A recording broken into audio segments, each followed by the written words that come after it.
Flandro fue más práctico y lo que hizo fue pues, diseñar trayectorias muy concretas pues, de Júpiter a Saturno y Urano. Entonces se dio cuenta que cada 176 años había una coincidencia que todos los planetas que van girando alrededor del Sol, pues como el que más tarde es Neptuno, y tiene una órbita de unos 170 años aproximadamente, pues que cada 176 años volvían a estar todos esos 4 planetas exteriores, los 4 gigantes gaseosos, no en alineación, pero sí en el mismo sector del sistema solar. Y se dio cuenta que podía aprovechar la gravedad de un planeta para volar al siguiente, para volar al siguiente y para volar al siguiente. Y eso se llamó el Gran Tour, el Tour planetario. Y casualmente lo tenían en el 77, es decir, un poquito por delante.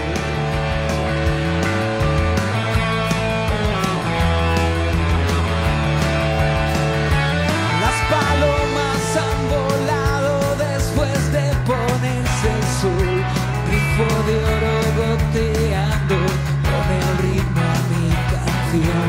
El amor pasa de largo y la fortuna dice. Hola, esto es El Disfrate Polifemo. Que la mano me leyó, que arecillo aparezco con diamantes en los dedos, un disfraz de Polifemo y un tambor.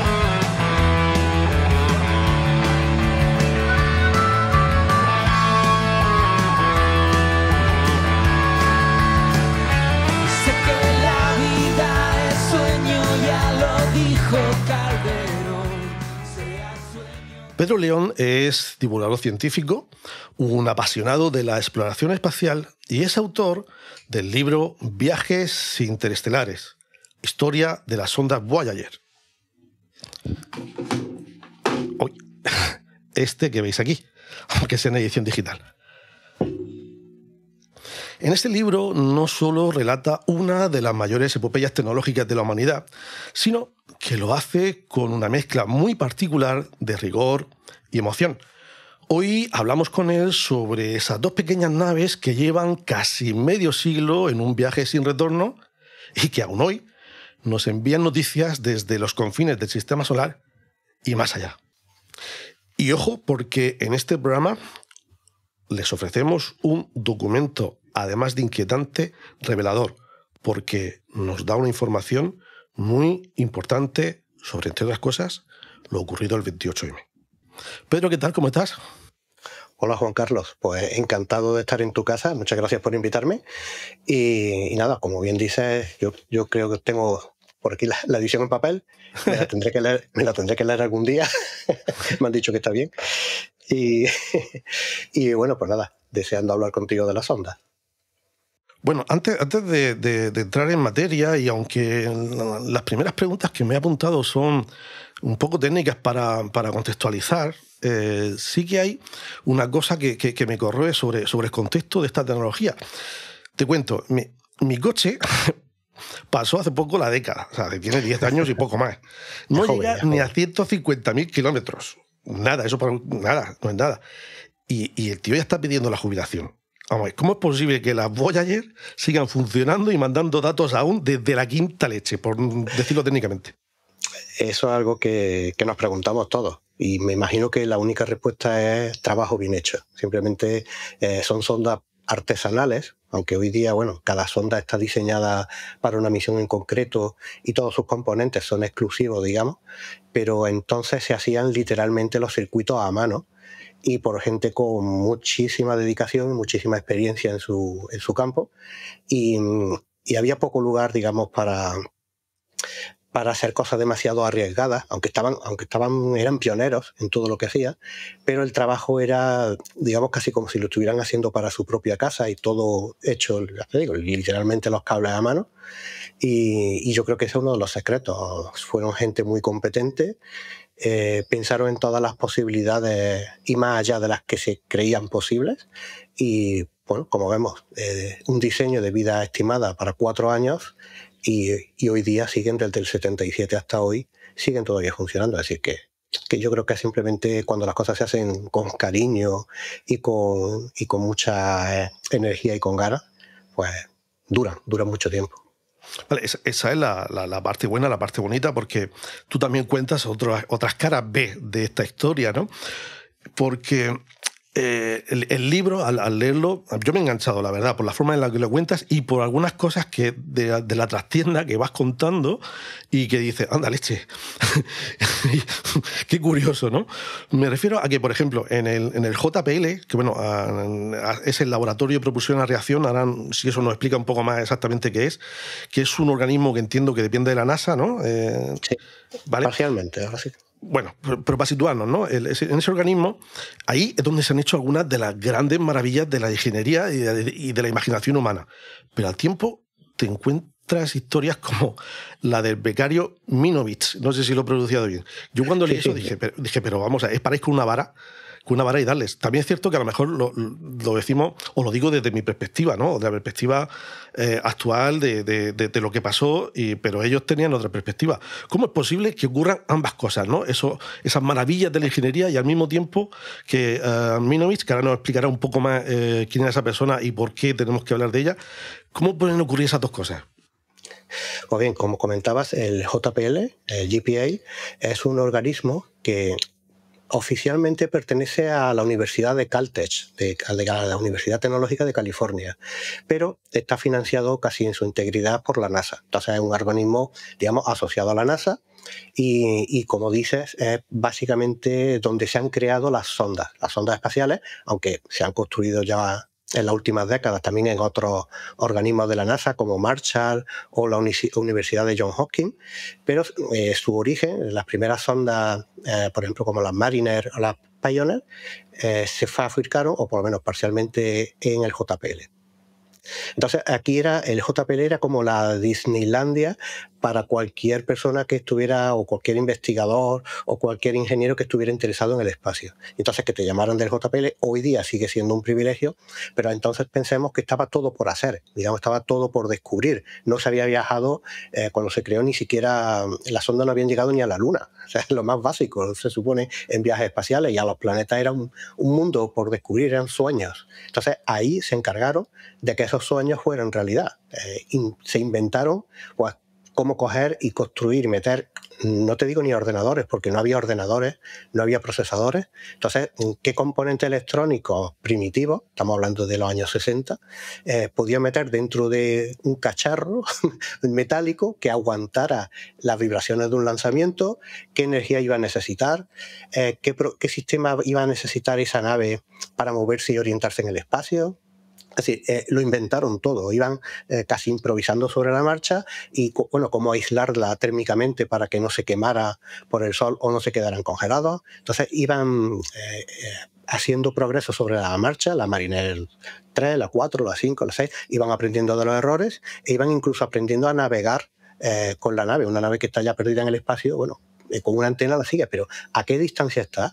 ¿Va a la velocidad adecuada? ¿Va una milésima de grado desviada en el ángulo previsto, que a la larga van a ser millones de kilómetros? Entonces todo eso había que aprenderlo y entonces era un sitio donde todos los ingenieros soñaban con trabajar. Entonces, entre ellos está la historia de Minovich, porque claro, a ver, en el fondo, hablar de una sonda puede ser una cosa muy fría o muy técnica, porque son datos, estos instrumentos que hacen esto, con estas características, las cámaras hacen esto, al final no deja de ser como un listado de componentes que tiene una nave.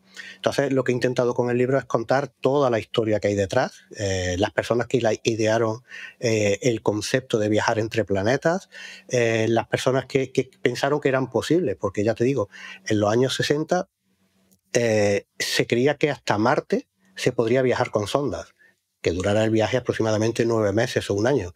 Pero los científicos de la NASA, y cualquier científico, en los años 60 te habría dicho que viajar a Júpiter era imposible. ¿Por qué? Porque estaba tan lejos que las naves simplemente no iban a sobrevivir, ¿no? No había tecnología que sobreviviera 3, 4 años de viaje y entonces ya Saturno, Urano y Neptuno, eso era ya ni para los libros de ciencia ficción, literalmente. ¿Qué ocurrió? Que entraron personas jóvenes, recién graduados, Minovich era matemático, y entró en el JPL con una beca para hacer lo que se dice unas prácticas, un becario. Uh-huh. Y este hombre pensaba, bueno, que iba a hacer cosas maravillosas, en laboratorios maravillosos, a ver planetas, pero era becario.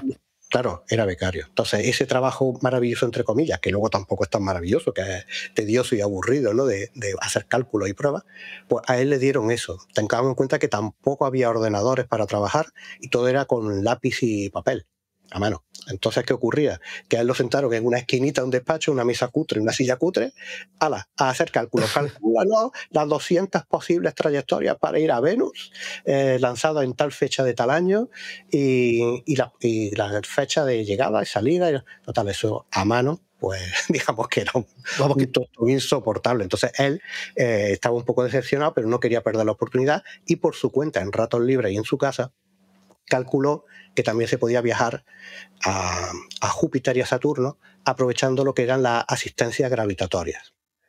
No me voy a enrollar mucho porque puedo pues aquí... Tengo una pregunta específica sobre eso, porque esa es una de las cosas que yo no conocía, yo no soy sé de ciencias lo justico, y todo eso me impresionó. Entonces, sí, hablaremos, pero de momento no anticipemos.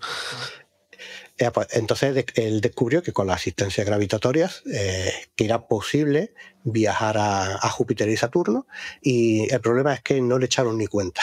Era un becario, estaba aquí, si está haciendo cosas en tu casa como entretenimiento parece muy bien, pero no le echaron cuenta y pensaban los científicos que estaban perdiendo el tiempo con él. Sus jefes tampoco le echaban cuenta, hasta que uno, le dijo, pues escribe un paper, escribe ahí un articulito y lo tenemos aquí. Se lo hicieron casi como por compromiso y lo guardaron. Por tenerlo entretenido. Claro, por tenerlo entretenido, que calla la boca, que con eso te escuchaba, vale, al archivo. La ha impreso, muy bien, al archivo, queda precioso.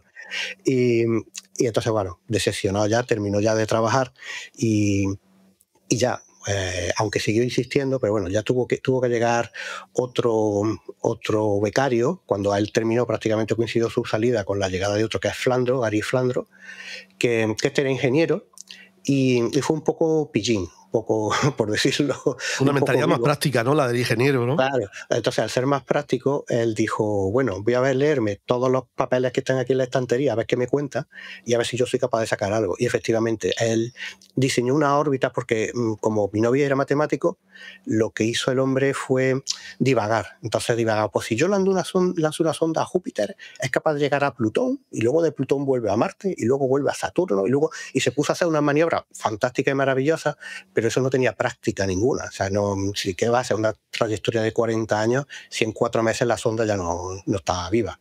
Entonces Flandro fue más práctico, y lo que hizo fue diseñar trayectorias muy concretas, de Júpiter a Saturno, de Júpiter a Saturno y Urano. Entonces se dio cuenta que cada 176 años había una coincidencia, que todos los planetas que van girando alrededor del Sol, pues como el que más tarde es Neptuno, y tiene una órbita de unos 170 años aproximadamente, pues que cada 176 años volvían a estar todos esos 4 planetas exteriores, los 4 gigantes gaseosos, no en alineación, pero sí en el mismo sector del sistema solar. Y se dio cuenta que podía aprovechar la gravedad de un planeta para volar al siguiente, para volar al siguiente y para volar al siguiente. Y eso se llamó el Gran Tour, el Tour planetario. Y casualmente lo tenían en el 77, es decir, un poquito por delante, que se echaba encima la fecha, ¿no? Ellos estaban ya a finales de los 60, años 65, 66, 67, y se dio cuenta que en 10 años iba a ocurrir eso. Y claro, construir una sonda no es una cosa que se haga en 2 años, ni en 3, y probablemente ni en 5, hay que planificarla muy bien. Entonces digamos que el tiempo ya apremiaba. Presentó los informes, presentó los documentos, ¿y qué hicieron en la NASA? Pues ignorarlo. Seguía siendo un maldito becario y estaba ahí ocupando una silla, y cuando te vayas vendrá otro, y no tenían nada que hacer con él. Y publicó su informe, y ya al final uno de sus jefes dio una serie de conferencias ya a nivel público, con televisión y tal, y ahí digamos que fue ya un poquito la chispa para que se tomaran medio en serio los viajes. Y por ejemplo, la asistencia gravitatoria, que si quieres ahora hablamos un poquito de ella, se hizo ya la NASA con la primera Mariner que fue a Mercurio, la Mariner 10, ya hizo una asistencia gravitatoria en el año 72, y estaba planificada desde antes, es decir, que desde el año 68-69 la NASA sabía que todas esas asistencias gravitatorias que hablaba Minovich eran reales y se podían utilizar, y en el 72, pues te digo que la Mariner voló Mercurio gracias a esas trayectorias. Explica lo de la asistencia gravitatoria, porque es de las cosas que cuando yo lo conseguí entender, digo, espérate, porque es, en principio, al menos para alguien que no es científico, como en mi caso, es antiintuitivo. Dice, Total. vamos a ver, si tú te acercas a un planeta, pues lo normal es que la fuerza de gravedad te absorba y te frene. Y en todo caso te estrelles contra el planeta si te acercas demasiado. Pero claro, el concepto, digamos, a nivel básico es que como que rebota, como que le da un empuje. ¿Por qué ocurre eso? Claro, te comento. Pero el ratón va a ser el planeta, ¿vale? Lo pongo así que no del brillo.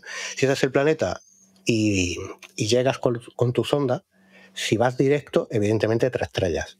Si vas rozándolo, es muy probable que le acabes dando la vuelta y te estrelles por el otro lado. Y si vas un poquito más separado y a la suficiente velocidad, porque si vas lento te absorbe, te caes. Si vas a una cierta distancia y a una cierta velocidad, lo que hace es que cambia tu trayectoria y sigues hacia abajo. O si vienes por abajo y sigues hacia arriba, ¿no? Entonces, ¿qué ocurre? Que en este caso, la gravedad atrae, es decir, tú mientras te estás acercando, estás acelerando. Y llega un momento cuando pasas cerca que ya deja de acelerar, porque ya el planeta, digamos, está dando todo lo que tiene de su gravedad para ti. Y cuando te alejas, te va restando la gravedad, te va frenando. Conforme tú te vas alejando del planeta, el planeta va tirando de ti y te va frenando. Con lo cual, se pensaba que lo comido por lo servido. Es decir, se sabía que tú podías cambiar de dirección en una trayectoria, pero si ganabas 1000 kilómetros por hora, los ibas a perder al irte. Y eso es lo que era lo atendido. Entonces, ¿qué ocurre? Que el planeta no está quieto.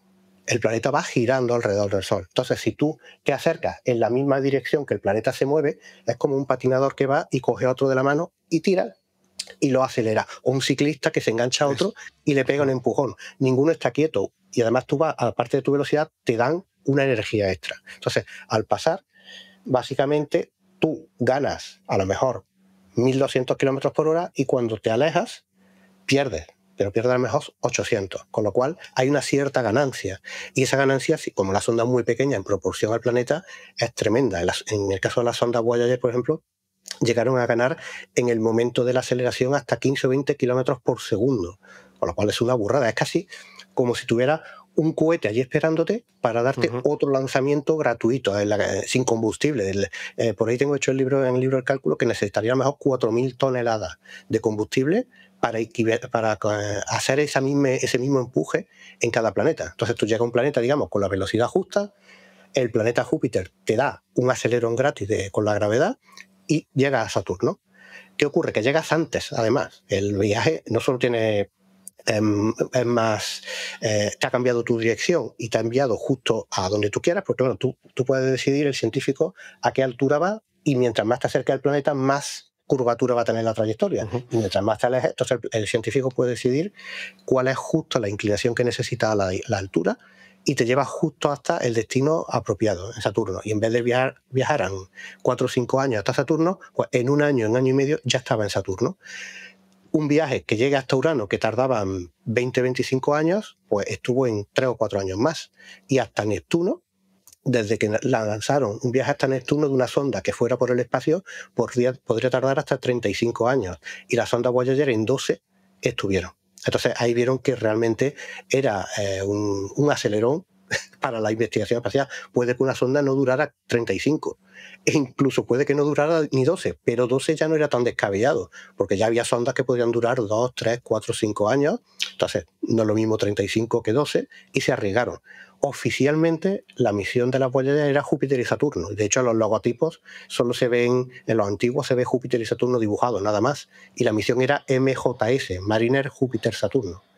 Esa también es otra historia buena, porque cuando te leí dije, espérate, ¿cómo que tienen la gran oportunidad delante, pero le dicen, no, aquí vamos a gastar dinero en esto, pudiendo gastarlo en otras cosas?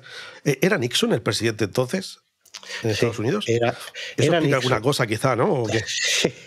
Lo explica casi todo, hasta el día de hoy, pero también estaba Estados Unidos metido en la guerra que era en Indonesia, la de Vietnam todavía estaba por ahí coleando, y el presupuesto de la NASA iba cuesta abajo y sin freno. O sea, la NASA ya había llegado a la Luna en el 69, y desde el 67 Eso hay gente que no lo sabe, pero desde el 67 el presupuesto de la NASA ya iba cuesta abajo. O sea, no se había llegado a la Luna y ya estaban recortando, porque si llegamos a la Luna antes que los rusos, pues ya para qué. Los soviéticos, perdón, ya está hecho. Si hay luego más misiones o no, pues ya se verá, pero en principio recortaron un montón y en los años 70 al principio ya estaba pensando la NASA en el transbordador espacial. Entonces, los poquitos fondos que habían era todo para el transbordador. Entonces no se contemplaba ningún tipo de misión científica, ni sondas, ni absolutamente nada. Y las Voyager llegaron justo en ese momento. Los presupuestos cuesta abajo, científicos que no creían en viajes de tanta larga duración, y al final la presión de la comunidad científica logró que unas misiones que en principio iban a ser mucho más ambiciosas, el proyecto se llamaba TOPS, que iban a ser 4 sondas, que cada uno iba a enviar una sonda de descenso atmosférica, iban a ser mucho más complicadas, se quedaron reducidas en solo, entre comillas, las Voyager, los 2 Voyager, pero bueno, desde luego es la inversión en ciencia más rentable de la historia de la humanidad. Claro, porque ahí se conjugaron varias cosas. El que tuvieran la capacidad tecnológica suficiente y científica para entender esto de los impulsos, el darse cuenta que si se sincronizaban podían tomar impulso, hacer el sobrevuelo, tomar la información al mismo tiempo que tomaban impulso, que eso lo llevaba a otros sitios, estaba bien sincronizado, y que además de puñetera carambola se les había puesto ahí la posibilidad de hacer 4 o 5 planetas que nunca jamás, esa generación al menos, podría hacerlo, ¿no? Y, y por otro lado, digo, los políticos diciendo, ¿esto para qué? ¿Cómo que esto para qué? Si es ciencia. Pero los políticos lo que les interesa son las siguientes elecciones. Es que es otra de las casualidades o curiosidades que cuento en el libro, que fue una coincidencia, como dice Carl Sagan, cósmica, una coincidencia cósmica. Porque se descubrió que se podían hacer ese tipo de viajes solo 10 años antes de que ocurrieran. O sea, si no tenías que esperar otros 176 años.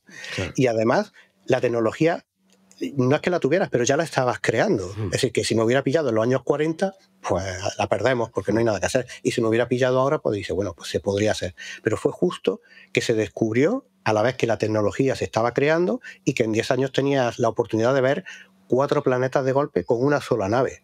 Con lo cual era una oportunidad de perderlo hubiera sido de tontos, porque teniendo la tecnología y unos recursos que los podías invertir, porque si no lo iba a invertir en el transbordador, porque eso, como se pasa siempre. ¿Por qué se invierte en el espacio? Bueno, porque si no se invierte, por desgracia no va a ir a educación, a sanidad, al hambre, no, seguramente iría a partidas militares, partidas para no sé qué, partidas que se perderían, ¿no? Entonces, el dinero que se invierte en ciencia, aprovechémoslo en ciencia, que crea trabajo, crea infraestructura, crea descubrimientos y crea desarrollo, ¿no? Que es lo que al fin y al cabo se trata. Y la oportunidad pues no se podía perder y estuvieron muy cerca, porque la misión oficialmente no se aprobó hasta el 72, sí, faltaban solo 5 años para lanzar y tuvieron que correr. Y con prisas y todo, bueno, porque yo te digo que siguen en marcha.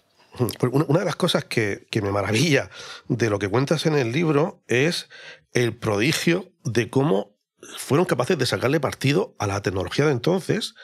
Y bueno, tú pones un ejemplo, dices que esto que tengo aquí, que es el mando a distancia del parking de aquí de mi casa, esto tiene más tecnología informática que la que tenían las Voyager. O sea, ¿qué me estás contando?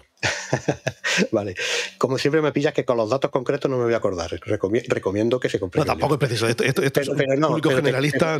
Sí, te comento. No, eso, el mando a distancia que han mandado, o cualquier juguete de niño pequeño, o cualquier calculadora básica cutre, ya quisieran las Voyager tener algo ni remotamente parecido. O sea, la memoria para trabajar, no digo de almacenamiento, pero la memoria para trabajar, lo que es la memoria RAM, digamos, para trabajar, que tienen todos los ordenadores de la nave, porque por cierto fue la primera nave que tenía 3 ordenadores diferenciados. Hasta ahora las sondas eran muy primitivas, tenían un ordenador muy cuadriculado y las órdenes casi que había que mandarlas despegando, ya sabiendo lo que tenía que hacer.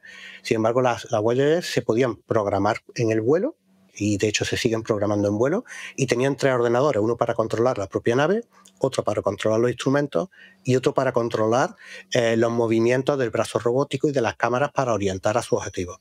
Pues, y además esos 3 ordenadores por duplicado, si son 6 ordenadores, pues la suma de la memoria de los 6 ordenadores creo que ronda los 70 kilobytes. No hablo de gigabytes ni megabytes, sino kilobytes. Es decir, que cualquier emoji o cualquier foto miniatura que tengas en tu móvil ya llenaría la memoria de todas las sondas. Entonces, imaginemos con qué han tenido que trabajar esos ingenieros e ingenieras y esos técnicos, porque han hecho maravillas. Y la memoria para almacenar las fotografías es básicamente, imaginamos, una cinta de cassette de 8 pistas, como las que había, por ejemplo, antiguamente en la emisora de radio, y esa cinta de cassette tenía la cinta una longitud, no sé si son de 400 metros o algo así, y almacenaba unos 100 megas. O sea, megabits, no siquiera megabytes, sino megabits, y ocuparían eso, unas 100 fotos, 80 fotos como mucho de capacidad. Entonces, cuando se llenaba, las tenía que enviar y no podía hacer más fotografías hasta que estuvieran vacías, hasta que se enviara la de esas. No había disco duro, no había nada donde guardar la información, solamente en cinta, y de hecho las cintas se dejaron de usar después de que acabara ya la misión planetaria, simplemente por ahorro de energía, pero seguían funcionando cuando se pararon y recorrieron el carrete, digamos, que fue hacia adelante y hacia atrás miles de veces y sin un solo fallo. Y de hecho, otra curiosidad es que las sondas, como tenían tan poca capacidad de almacenamiento, todas las fotografías y datos que obtenían los mandan en directo a la Tierra, con su antena siempre apuntando a la Tierra, y todo se manda en directo, con lo cual existe el riesgo de que si hay, por ejemplo, tormentas que hagan interferencia en la antena que recibe, pues se pierde la señal. Se han perdido algunos datos, pero seguramente no llega ni al 1% de toda la información obtenida, con lo cual, bueno, pues tiene su riesgo esa misión, pero a día de hoy siguen mandando datos 24 horas al día. Ha puesto sobre la mesa varios aspectos. Vamos a ver si consigo ordenarlo. Divago un poco. No, me refiero a que me gustaría profundizar en varios de ellos. El primero, el tema de la energía. Como, o sea, han pasado casi 50 años, que son 47, 48 ya, y sigue funcionando a bajo potencia ya. ¿De dónde saca la energía eso? Porque decimos, pues placas solares. Las placas solares duran unos días, eso unas semanas, ¿no? ¿De qué vive eso? Claro. Bueno, para tus oyentes, si me buscan en redes sociales como Pedro León, todos los meses pongo una actualización de cómo están las sondas, de su estado, de la energía que tienen, distancia, velocidad, lo que les funciona y lo que no. Y las sondas funcionan con unos generadores nucleares que se llaman RTG. Paneles solares son inviables porque cuando están cerca del Sol, hasta llegar a Marte, por ejemplo, podrían haber funcionado. Pero ya en Júpiter, con la tecnología de los paneles solares de los años 70, que estamos viendo que los paneles solares hoy día siguen evolucionando mucho, en Júpiter ya no hubieran funcionado. Y ya te digo, ni en Saturno ni en Neptuno no hubieran podido hacer nada. Entonces tienen unos pequeños generadores nucleares cargados con uranio, y ese uranio, como cualquier material radioactivo, tiene lo que se llama un decaimiento, emite calor. Si tú tocaras los RTG, sería un mal consejo, porque estaría a unos 1000 grados, y en el exterior, en la carcasa exterior, llegan hasta 400 grados. O sea, se tuvieron que tratar con cuidado, montarlo por la radiación y por el calor. Y se activaron simplemente un poquito antes del lanzamiento. Bueno, pues esos RTG, a la hora de lanzarlos, proporcionaban a cada nave unos 470 vatios. Y con esos 470 vatios, la nave tenía de sobra para funcionar. Se sobredimensionaron porque van decayendo la energía que producen con el tiempo, tanto por el decaimiento nuclear propio como por la degradación de los componentes electrónicos que lleva el generador. Y hoy día siguen funcionando con unos 220 y tantos vatios. La NASA no es muy clara en dar la información concreta, pero hay un grafiquito que se puede seguir también, y en ese grafiquito pues, ahora mismo tendremos que estar sobre los 220 y pocos vatios de energía. De los cuales 200 son solamente para que no pete, ¿no? Claro, ese es el gran problema que van a tener, porque hasta que llegue al 0 vatios pueden pasar un siglo, 2 siglos. ¿Qué ocurre? Que la sonda, para funcionar, para tener esos ordenadores encendidos, para transmitir y para calentarse internamente con pequeños calentadores, con pequeñas resistencias que tiene, necesita un mínimo de 200 vatios. 200 vatios es ponerla en marcha, encendida. Y el resto para instrumentos. Claro, cuando se pasaron los planetas y la energía decaía, pues por ejemplo las cámaras, por desgracia, se apagaron. pero es que tenía todo el sentido, porque no hay nada que fotografiar. Todas las fotos, por mucha exposición que le pusieran, serían negras. No hay nada, ni pasa cerca de ningún asteroide, y aunque hubiera pasado cerca serían cientos de millones de kilómetros, con lo cual se ahorraba energía, se ahorraba memoria, se ahorraba tener que moverla, que calentarla. Entonces se pagaron las cámaras visibles, la infrarroja, la ultravioleta. Bueno, la ultravioleta se usaron un poco más porque sí que se vieron que servían para estudiar galaxias y nebulosas, o sea, se siguió aprovechando incluso para hacer astrofísica.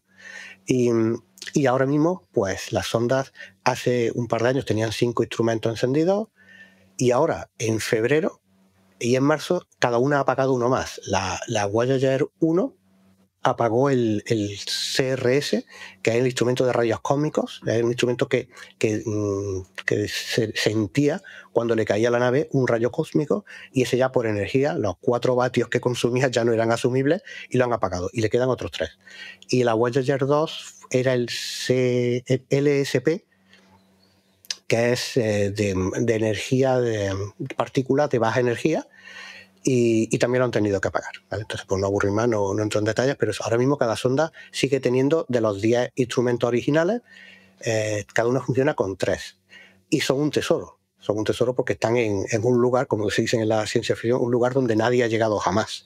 Están tan lejos que son las sondas, los instrumentos más lejanos enviados por la humanidad, y están en funcionamiento, con lo cual son un auténtico tesoro. Sobre la fuente de energía, a ver si he entendido bien, no es como una batería que si no la usas no se gasta, sino que eso va tirando energía todo el rato. O la aprovechas, claro, o no la aprovechas, pero de hecho tira la energía que tira. Claro, ¿no? Tiene un radiador para que la energía que no se consume se disipe por calor, pero es continua, no almacena, no tiene ni siquiera una pequeña batería de almacenamiento, sino que va soltando vatios, y tiene un componente donde la convierte una parte en alterna y en otra parte en corriente continua, para que según cada instrumento lo use a su gusto, pero en principio siempre va soltando energía, y cada año se van perdiendo entre 3 y 4 vatios de energía. Claro, por eso decía que no lo puede, vamos a pararlo para ahorrar, no, o sea, lo que no gastes ahora se pierde. Claro, se pierde igual, se va a perder en disipación de calor. Las comunicaciones, ¿cómo funcionan exactamente? Porque claro, eso de el cuadrado de la distancia para explicar por qué cada vez que se aleja un poco más la señal llega mucho más débil y todavía llegan los datos, ¿cómo es posible? Un cacharro que mide 2 o 3 metros, ¿no? La antena que mide, claro, 3 metros. Mide 3,70 metros y era lo máximo que cabía en la cofia del cohete. El cohete tiene la cofia, digamos, lo que recubre la parte superior del cohete para que la sonda vaya protegida mientras despega, mientras está dentro de la atmósfera de la Tierra, luego ya se abre, y era lo máximo que cabía. Entonces la antena de la sonda es relativamente pequeña, era la más grande en su momento, pero para ir tan lejos ya ha salido se puede decir que técnicamente no ha salido, pero podemos decir que heliosfera se llama, ¿no? De la heliosfera del sistema solar. La heliosfera es la burbuja que envuelve a todos los planetas y mucho más allá del sistema solar, provocada por el campo magnético del Sol. El Sol tiene un campo magnético brutal, y tanto el campo magnético como el viento solar crean una burbuja alrededor de todos los planetas, que, digamos, también los protege de los rayos cósmicos y del flujo de gases y de partículas que hay por la galaxia moviéndose. Entonces, digamos que vamos metidos en nuestra propia burbuja, literalmente. Y las sondas Voyager han sido las primeras en salir de ella en funcionamiento, porque una Pioneer salió, pero ya no funcionaba, con lo cual no había nada que hacer con ella. Y entonces las Voyager siguen funcionando, llevan ya desde el 2008 y 2018 y 2012 en el espacio interestelar. Es decir, son literalmente sondas que están viajando entre las estrellas a través de la materia y los gases que hay y las partículas entre las estrellas, y todo lo que reciben sus sensores ya no está producido por el Sol, sino por las estrellas de nuestro entorno, por la propia galaxia. Con lo cual, las comunicaciones son muy complicadas. Aquí en la Tierra hay 3 grandes centros de la NASA que se llama la Deep Space Network, la DSN, y es también una curiosidad para quien no sepa del tema. Son 3 antenas que están situadas estratégicamente en 3 partes del mundo, separadas por 120 grados, ¿vale? Tenemos una en Goldstone, en California, otra en Canberra, en Australia, y otra en Robledo de Chavela, en Madrid, en España. Aquí tenemos la suerte, y quien se pueda acercar un día Entrar no se puede a las propias antenas porque está en territorio estadounidense protegido, pero tiene un centro de visitantes que creo que todavía no ha reabierto. Hay proyectos de volverlo a reabrir, ha sido visitable mucho tiempo, videoconferencias, y incluso desde la carretera impresiona ver la antena principal, que es de 70 metros, un diámetro de 70 metros, pues es una auténtica burrada, es más alto que un edificio de 20 plantas, y va siguiendo la señal. Entonces, el problema es que si tú lanzas una sonda y tienes una antena siguiéndola, cuando la Tierra gira cada 24 horas, la pierdes de vista. Puedes estar observándola un intervalo, 12 horas aproximadamente, pero luego la pierdes. ¿Qué ocurre? Que si pones 3 antenas alrededor de la Tierra, aunque la Tierra gire, siempre hay alguna en contacto. Si no es una es otra, salvo que la meteorología... Claro, exacto, como hemos comentado antes, que si hay una tormenta muy fuerte, porque si llueve un poco no pasa nada, pero si la lluvia es fuerte o hay tormenta, la frecuencia de radio se distorsiona y se pierde. ¿Qué ocurre? Que pusieron además una en Australia, porque una de las ondas va un poquito hacia el sur de nuestro planeta y otra está hacia el norte. Entonces, si las pones todas en el norte, la del sur la pierde. Entonces pensaron en eso. Y ahora mismo, la que tiene más potencia para emitir, porque también ha habido que actualizar. Las antenas cuando se lanzaron eran de 64 metros, pero para llegar a Urano y Neptuno las tuvieron que ampliar a 70, porque si no, la señal la recibe igualmente, pero no con la suficiente potencia. Entonces tienen que emitir las ondas más lento para que no se pierda la señal. Entonces, conforme más grande sea la antena en la Tierra, más rápido puede enviar la sonda las señales para ser recibida en la Tierra. Entonces, ahora mismo en Australia es la única que tiene la suficiente potencia como para enviarle comandos, tanto a la Voyager 1 como a las 2, y la señal para recibirla, que estamos hablando de una antena de 70 metros, por ejemplo en Madrid, pues cuando recibe las señales normalmente se apoya de otras 3 o 4 antenas de 36 metros para recibir la señal. O sea, se ponen las 4 o las 5 apuntando hacia donde está la sonda y entre todas hacen lo que se llama interferometría, y es como si fuera más una antena de 100 o 150 metros y reciben la señal con mucha más, digamos, intensidad, con mucha más sensibilidad, y se pueden recibir todavía los datos. Y de hecho, a diario hay sesiones de comunicación desde las 3 antenas durante 5 o 6 horas recibiendo las señales de las ondas, porque ya te digo, como no pueden almacenar la información, la mandan a la Tierra y aquí cuando podemos, cuando las antenas están disponibles, que están ocupadas también en otras muchas misiones que tenemos por el sistema solar, pues van recibiendo los datos y se siguen analizando y se siguen haciendo descubrimientos. Vamos, que como no puedes mejorar la capacidad de emisión, lo único que puedes hacer es hacer más tocha la recepción, la capacidad de recepción.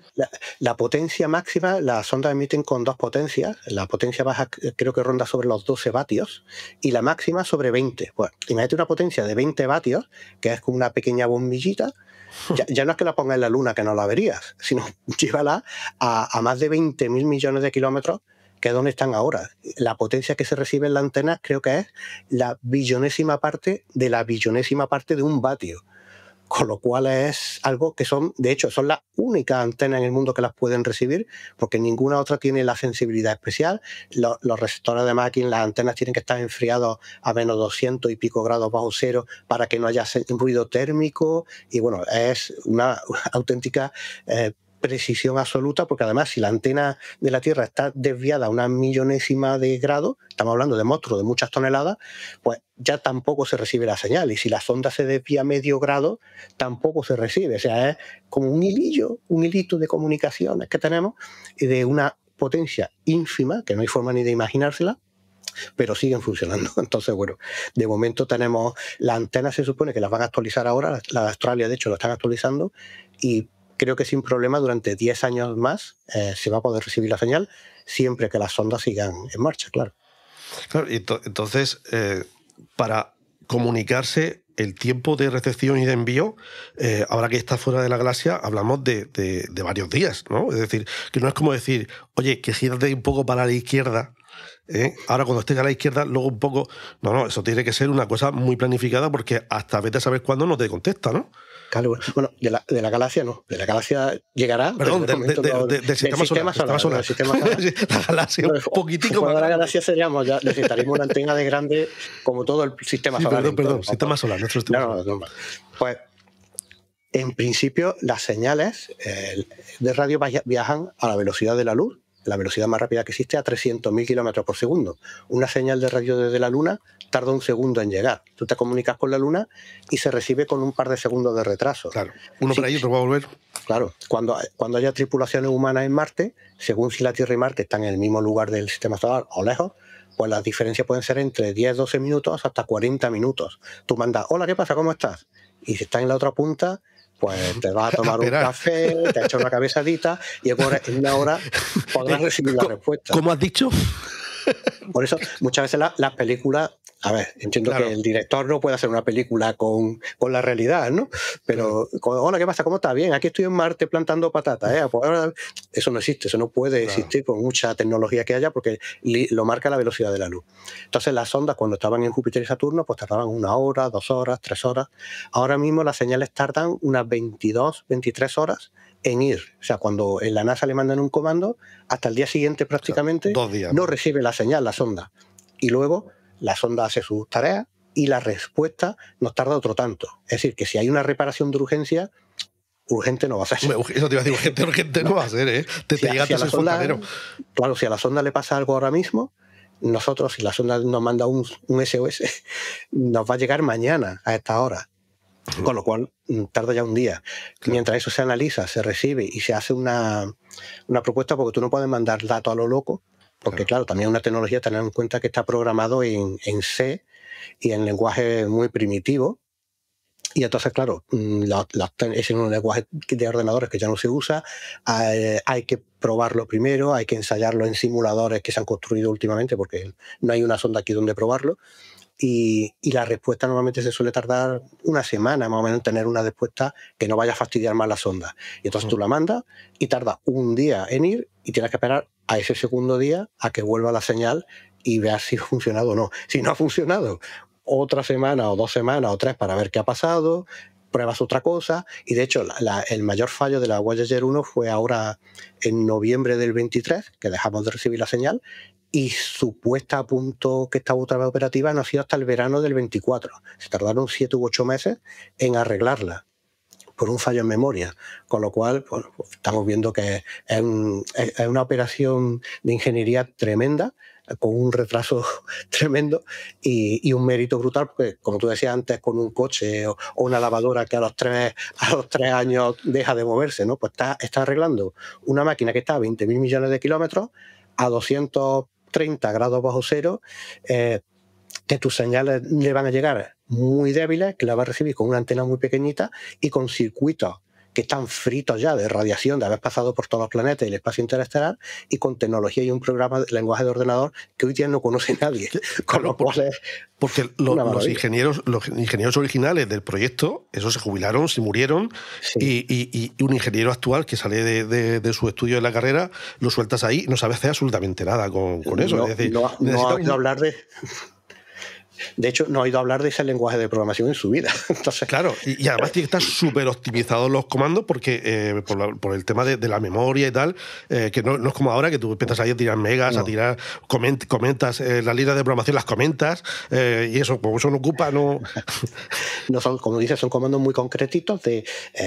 enciende esto, apaga esto, gira el instrumento, bueno, ya no, pero gira el instrumento 3 grados, entonces cada comando ocupaba muy poquitos 2 o 3 bits, bytes, 2 o 3 bytes, que es lo que se llaman las palabras que se usaban en los comandos, y entonces con muy poquito, programado correctamente. Y claro, hoy ya eso, normalmente los ordenadores que se usan en las sondas actuales se dejan en tierra unas réplicas para probarlo antes en ello, pero entonces no se hacía. Entonces hoy día se ha hecho una especie de programa de ordenador donde simulan el comportamiento de esos circuitos, pero tampoco hay planos tan detallados como se hicieron a mano, no son planos como hoy día informatizados. Entonces han tenido que creer cómo más o menos están las memorias hechas, diseñadas, han tirado de archivos, y muchas veces pues no se atreven a mandar ciertos comandos hasta que no han ido a casa de los jubilados a preguntarles. Algunos tenían en sus casas, en los garajes, cajas con documentos que se llevaban para trabajar en sus casas pero luego no han devuelto. Es decir, es todo una historia épica de cómo se hacían las cosas antes. Y por una parte un poco no chapuza, pero no había esos protocolos de todo escrito, detallado y digitalizado, sino que era a mano, en papel y poco más. Estamos maravillándonos de esa capacidad, de esa imaginación, para con esa tecnología mínima ser capaces de hacer funcionar eso, pero también hubo unos cuantos fallos, unos cuantos problemas, unos cuantos sustos, y en el libro cuentas un montón de ellos. Es decir, que eso quizás no da tanto glamour, pero ahí van a sobresalto continuo también, ¿no? De hecho, las sondas se mandaron 2 porque pensaban que una tenía muchas posibilidades de caer, entonces 2 por sí. Y si la primera fallaba en su misión, la segunda tendría que sustituirla en su misión. Y también todos los componentes están por duplicados, menos la energía, evidentemente, pero todos los componentes por dentro. Si falla un circuito, hay uno alternativo. Si falla, entonces básicamente ya ha fallado todo. Desde el principio es muy normal que las sondas fallaran, y camino desde el propio lanzamiento, que estuvieron a punto de fastidiarse, de hecho las 2 sondas, hasta llegar a Júpiter, comandos mal hechos, y los tuvieron que rehacer a toda prisa para que estuviera todo preparado. Durante el viaje, pues la radiación de Júpiter también afectó un poco a algunas sondas, luego circuitos que se estropean, rayos cósmicos que impactan en una parte de la memoria y la sonda ya no sabe qué pone ahí, y se queda a la espera de que le digan algo. O sea, ha habido fallos hay muchísimos. Mientras escribía el libro me miré toda la documentación, y había más de 100 fallos escritos, y en el libro puse los más destacados. Y algunos dicen, pero ¿cómo es posible que hayan recuperado la sonda después de esto? Pues sí, sobre todo por eso, por el tema de la redundancia, y muchas veces incluso componentes que se daban ya por muertos, pues se ha buscado otro enfoque y dándole a lo mejor un poco menos de energía, cierto circuito no se ha calentado y se ha vuelto a usar. Es decir, es todo muy artesanal, pero es como estaban diseñadas entonces, y el ingenio de los técnicos y los ingenieros pues ha hecho maravillas y ha permitido curarla y traerla a la vida cuando ya se han dado por perdidas muchas veces. ¿Es posible que el personaje de MacGyver se creara en el JPL? Es probable. MacGyver no llegaría al nivel. MacGyver sería un pardillo, un aprendiz, que la gente que ha hecho estas sondas, y cuando ves todos los fallos que han pasado y cómo lo han solucionado, y gracias a que se pusieron cosas extra por sí, pues ese extra por sí hoy día, y de hecho se hicieron cosas hasta por lo bajini, porque por ejemplo, como la sonda solo iba a ir a Júpiter y Saturno, los sensores en Urano y Neptuno, por ejemplo el infrarrojo, que es para ver el calor, como Urano y Neptuno están muy muy fríos, los sensores no funcionarían en Urano y Neptuno. Entonces, ¿qué hizo un ingeniero? Pues por lo bajini le metió un amplificador, hizo ¡plas!, y lo plantó en el circuito y dijo, por si pasamos Saturno y sigue vivo, que funcionen en Urano y Neptuno. Y gracias a eso tenemos las fotos y los datos de Urano y Neptuno, ¿no? Y todo así, hay muchos por si, y lo voy a meter esto, pero sin que esté en el plano y sin que la NASA se entere, porque me han dado este circuito y lo pongo. Y gracias a eso, pues sigue funcionando. Algo impensable hoy día, pero una maravilla. Esa es otra cosa que me llamó mucho la atención, y me recordó un poco al concepto de funcionario. El concepto de funcionario está pensado para que el trabajador sea independiente de los jefes. Si los jefes te piden un disparate, aún así tú tengas la potestad de hacerlo bien pese a ellos. Entonces, esto es un poco así, ¿no? Como diciendo, los tontarras estos nos están pidiendo que poco menos que boicoteemos nuestra propia misión, así que nosotros nos callamos, lo hacemos bien, sin que se enteren, y luego, pues ya, si tiene que salir a la luz, que sale, y si no, pues ya veremos lo que pasa. Tenemos una sonda que va a hacer historia, y por no ponerle un circuito que vale $10, perdemos 2 planetas, pues los pago yo, te lo pongo y no digo nada. Pero ahí está, ahora dime que no. Ahora ve a buscar la sonda y se lo quita. Claro, y efectivamente, luego al final, porque el proyecto original eran 2 planetas, o sea, oficialmente, ¿no? La NASA es muy burocrática, como decía, y muy miedica entonces. Entonces, como la sonda nunca se había probado, porque sí, se habían mandado las Pioneer 10 y 11, que eran mucho más primitivas que la Voyager, a investigar Júpiter, las 2, y una de ellas a Saturno, pero no tenían confianza en que aquello fuera a llegar. Entonces, si tú dices que anuncias a bombo y platillo que vamos a visitar Júpiter, Saturno, Urano y Neptuno, y cuando llega Saturno las dos la cascan, pues es un fracaso. Pero claro, si dices que es Júpiter y Saturno, lo haces. Y además son tan buenas que ahora vamos a añadir extra Urano y Neptuno. Pues entonces es un éxito total, y jugaron un poco a eso, a relaciones públicas. También decir que va a Urano y Neptuno es tener la sonda en funcionamiento más años, es personal contratado más años, y como estaban con recortes, no lo querían decir. Pero dice, bueno, una vez que estemos allí no nos van a decir que no, porque sigue el personal trabajando. Así que bueno, fueron un poco pillos, en parte por miedo, por el fracaso, y en parte porque no le iban a autorizar pues 15 años mantener. Entonces al principio eran unas 600, 700 personas trabajando en la misión, no se lo iban a aprobar. Pero bueno, ellos consiguieron pasar Saturno, redujeron el personal a la mitad y siguieron funcionando. Así que lo hicieron perfecto. ¿Cuánta gente sigue trabajando en el proyecto? Porque claro, contabas que los presupuestos disminuyeron, los presupuestos implica personal. Ahora mismo, ¿cuánta gente sigue trabajando ahí? Pues como te comentaba, la misión planetaria de Urano-Neptuno acabó con unas 300 personas. La fase interestelar, es decir, una vez que ya no había muchos instrumentos, no funcionaban, se redujo el personal a 70-80 personas y la mayor parte de ellas se dedicó a lo que hoy día está salvando la misión, a informatizar todo lo que había. Estamos hablando ya de los años 90, entonces recopilaron toda la información que había disponible en las casas, en los despachos, en todos lados, y la almacenaron, catalogaron, y eso digamos que ha servido como material de base, como cimiento, para poder trabajar hoy.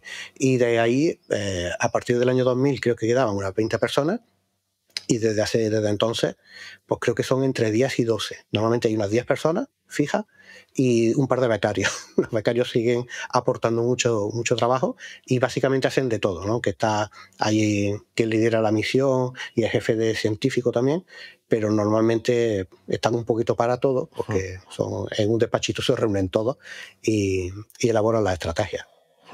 Entonces, contabas que ahora mismo las naves están saliendo del sistema solar o han salido o están a punto de salir, porque claro, la parte de la aerosfera es como un poco ambiguo, un poco abstracto el lugar. Claro, la heliosfera en sí que hay una parte donde tú puedes decir, ya he salido, porque tú sientes, digamos, el viento solar que te sopla desde detrás, es como un pequeño aliento que llegaba hasta las naves, y la heliosfera tiene lo que se llama una onda de choque, que es donde se encuentra el viento solar con el viento de la galaxia, ¿no? Por decirlo de otra manera. Y entonces en ese momento, cuando la sonda lo atraviesa, ya el viento que siente la sonda ya no viene de atrás, sino que viene de todas partes. Entonces ya digamos que algo ha cambiado. Entonces la heliosfera sí la han pasado, pero las sondas siguen estando bajo la influencia, digamos, de la gravedad del Sol. La gravedad la siguen sintiendo, aunque muy lejana, pero sí, de hecho, muchísimo más lejos está la nube de Oort, que es esa gran nube de restos donde se supone que vienen todos los cometas. ¿Cuánto queda para llegar ahí? Pues creo que poco. Eso lo va a ver.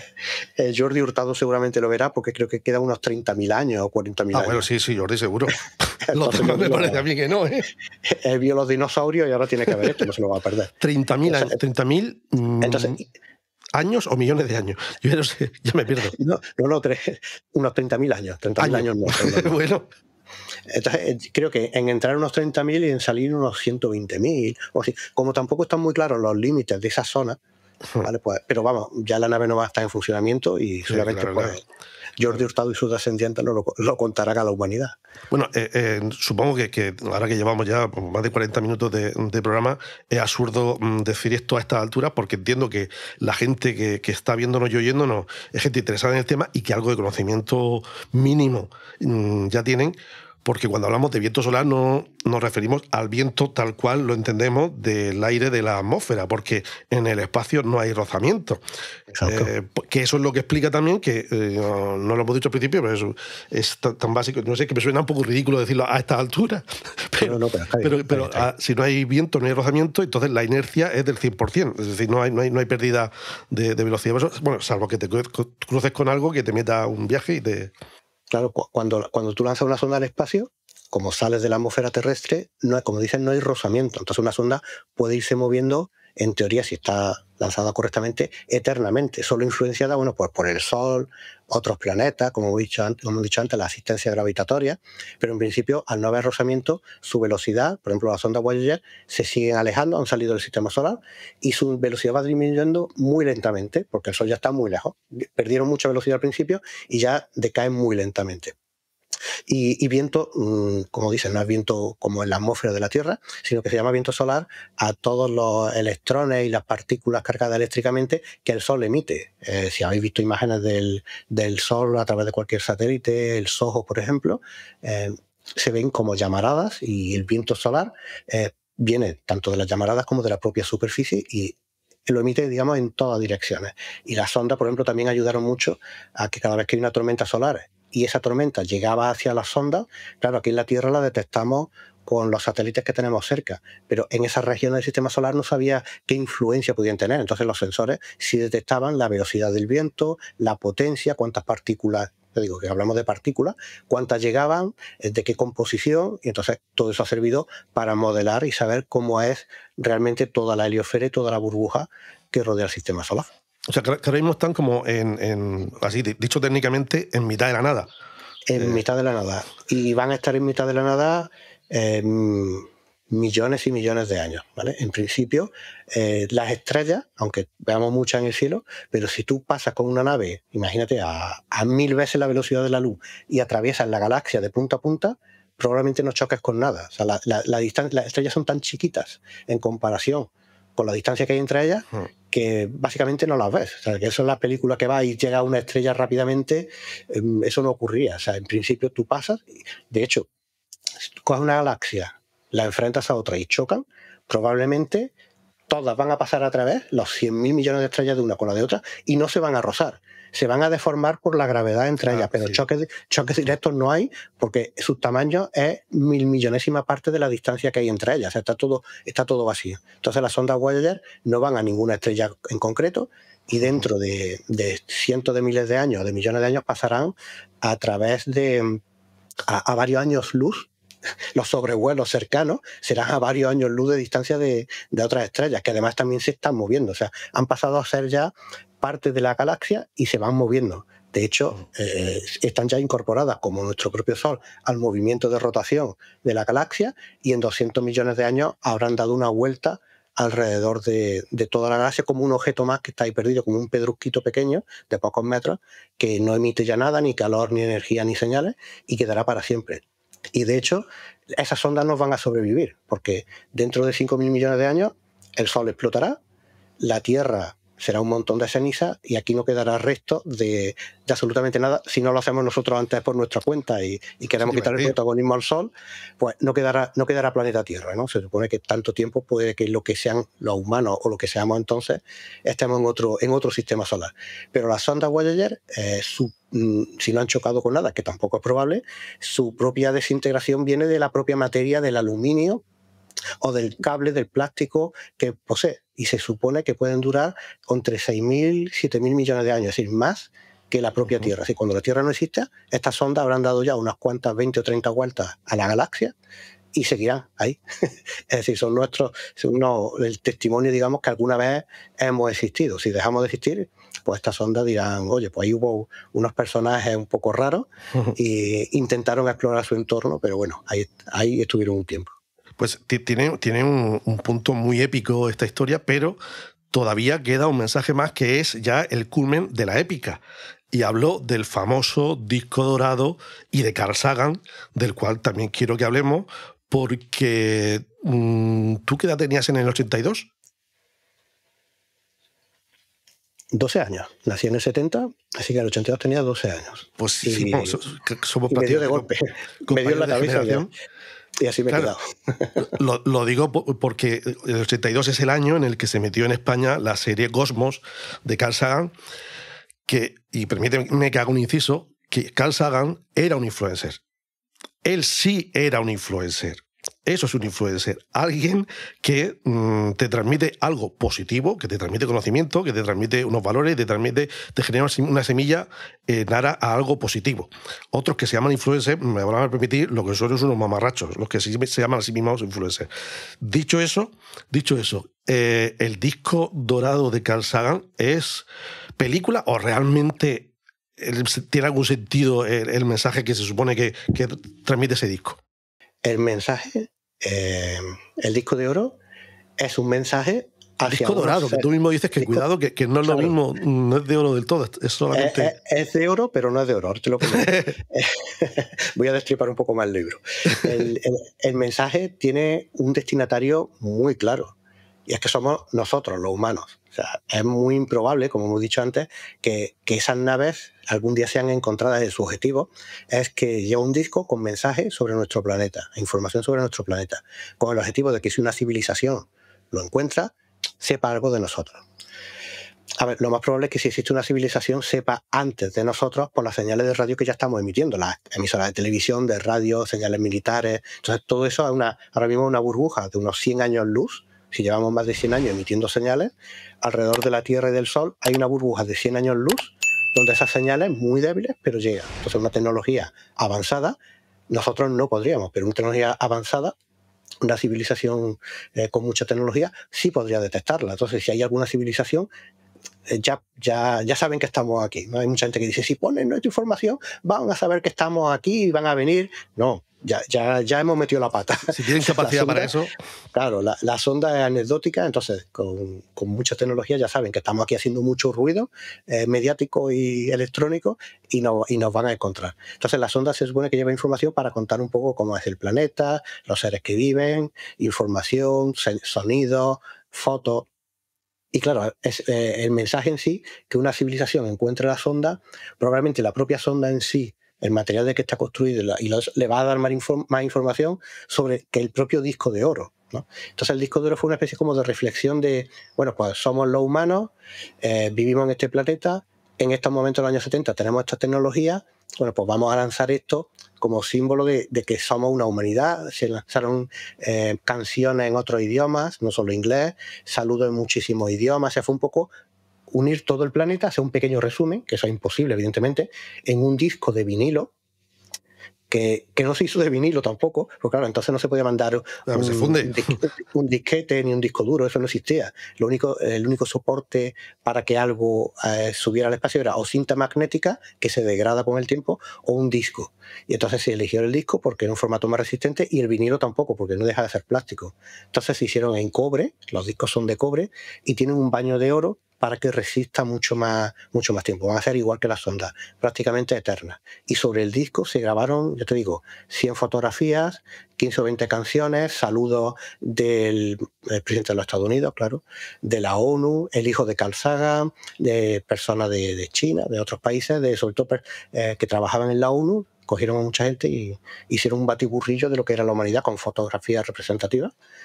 Y ya te digo, que si un extraterrestre encuentra una nave, le va a llamar la atención la nave, más que el propio disco, y si son capaces de descifrarla, que trae como una pequeña instrucciones un poco raras también, que por ahí que en la estantería tengo una réplica del disco en pequeñito, pues si son capaces de descifrarla, que eso no lo van a descifrar, es lo de menos.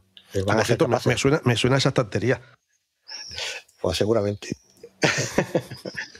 Me he puesto una, ¿verdad? Si me cabe otra lo pondré. Pues en principio... Entonces, y que si escuchas ese disco, pues perfectamente puedes decir, coño, Chuck Berry. Chuck Berry. Entonces, de hecho, una de las canciones es Chuck Berry, y Chuck Berry, cuando las sondas, digamos, llegaron a su destino, hicieron una fiesta en el JPL con Carl Sagan, y hay por ahí un vídeo curioso de Carl Sagan bailando con Chuck Berry. Es decir, es un disco curioso, es un tema curioso. Hay gente que se asusta por el disco, pero sí, ya la hemos cagado. O sea, el disco es lo de menos. Vamos, si son capaces de entender eso, nos tendrán calados perfectamente. Y además, simplemente, aunque no haya disco, viendo la sonda y viendo qué trayectoria tiene, simplemente analizándola unas cuantas semanas, vienen perfectamente de qué estrella viene. Es decir, es muy fácil pillarnos. Y Carl Sagan, ¿qué ha significado en tu vida y en que tú y yo estemos ahora mismo hablando? Pues a ver, yo cuando era muy chico, yo empecé a ser un niño raro a partir de los 8 años, porque mientras otros amigos pasaban del tema, ¿no? Pues a mí me gustaba sentarme por la noche a ver las estrellas un poquito, lo poquito que veía desde mi casa, o los fines de semana a lo mejor, pues en la parcela de mis padres intentaba ver qué eran esos puntitos que había en el cielo, preguntaba, me decían lo que podían, lo que sabían, y buscaba libros en casa de mi abuelo, en la biblioteca, y el libro de Cosmos, con 11 años, me lo regalaron. O sea, ya 11 años pidiendo libros de Carl Sagan, también entonces era un poquito raro, y me leí el libro antes de ver la serie. Eso te iba a decir, se estrenó el año siguiente la serie, sí. Así en España, porque en Estados Unidos fue en el 80, si no recuerdo mal. 81, ahí estuvo. Sí. Y entonces sacaron el libro en España y poquito después la serie. Y pues entonces digamos que me abrió los ojos porque me explicaba qué era eso que veía, y pues ese puntito es Marte, ¿vale? Pero explícame algo más. Entonces Carl Sagan lo que consiguió es transmitir lo que es el universo o el sitio donde estamos de forma asequible, sin usar tecnicismos. Y yo, muy modestamente, sin llegar a la suela de los zapatos, es lo que siempre intento acordarme a la hora de explicar cosas. Tampoco soy ingeniero, y entonces mis conocimientos llegan hasta donde puede llegar el de una persona muy interesada por un tema, e intento transmitirlo igual. Y no intento, en el libro, por ejemplo, que no sepa nada de sondas espaciales, lo va a comprender. Un amigo me decía... Si lo he entendido yo... Un amigo me decía, y siempre cuento la misma anécdota porque es que me hizo muchísima gracia, le regalé el libro y me dice, yo soy de letras, ¿tú crees que yo lo entenderé? Y digo, mira, abre el libro, si esto está lleno de letras por todos lados, si no vas a encontrar ni una fórmula, todo letras, desde la primera a la última página. ¿Sabes leer? Sí, pues ya está. Pues ya está. Entonces, lo que intento es eso, que escribir un libro para que hacerte como que sabes un montón de tecnología y poner aquí 4 cosas que no entiendes seguramente ni tú, no tiene sentido. Lo que intento es transmitir la historia de cómo es unos objetivos que parecían disparatados, imposibles de llegar a planetas lejanísimos, pues llegaron a conseguir unas personas con su mente y con lápiz y papel a diseñar una nave que fuera capaz de estar allí. Es decir, ese punto que está allí en el cielo, me dice que es Saturno, pero yo voy a enviar un cacharro hasta allí y lo voy a estudiar. Y luego va a seguir más para adelante. Entonces, bueno, pues esos sueños que hoy día los seguimos haciendo, pues son sueños que Carl Sagan era capaz de transmitirlo, y su serie, aunque sea muy antigua, pero el mensaje está prácticamente intacto. Ha habido mucho desarrollo tecnológico después, de efectos especiales, de conocimiento, pero el mensaje que transmite sigue siendo tan válido.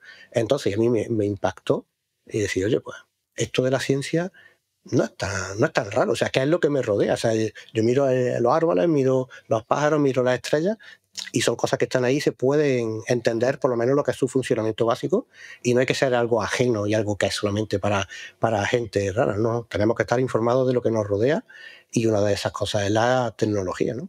Y una frase famosa de Sagan dice, vamos hacia el desastre porque vivimos en un mundo cada vez más dependiente de la tecnología, pero nadie sabe de tecnología. Pues bueno, a lo mejor no sabemos cómo funciona un móvil por dentro, pero por lo menos componentes básicos, la cámara, cómo funcionan las señales de radio, por qué ese repetidor recibe la señal, pues eso a lo mejor es muy básico de entender, y a mí me dio, pues en este caso, por el tema espacial, que es asequible su entendimiento y el seguirlo del día a día.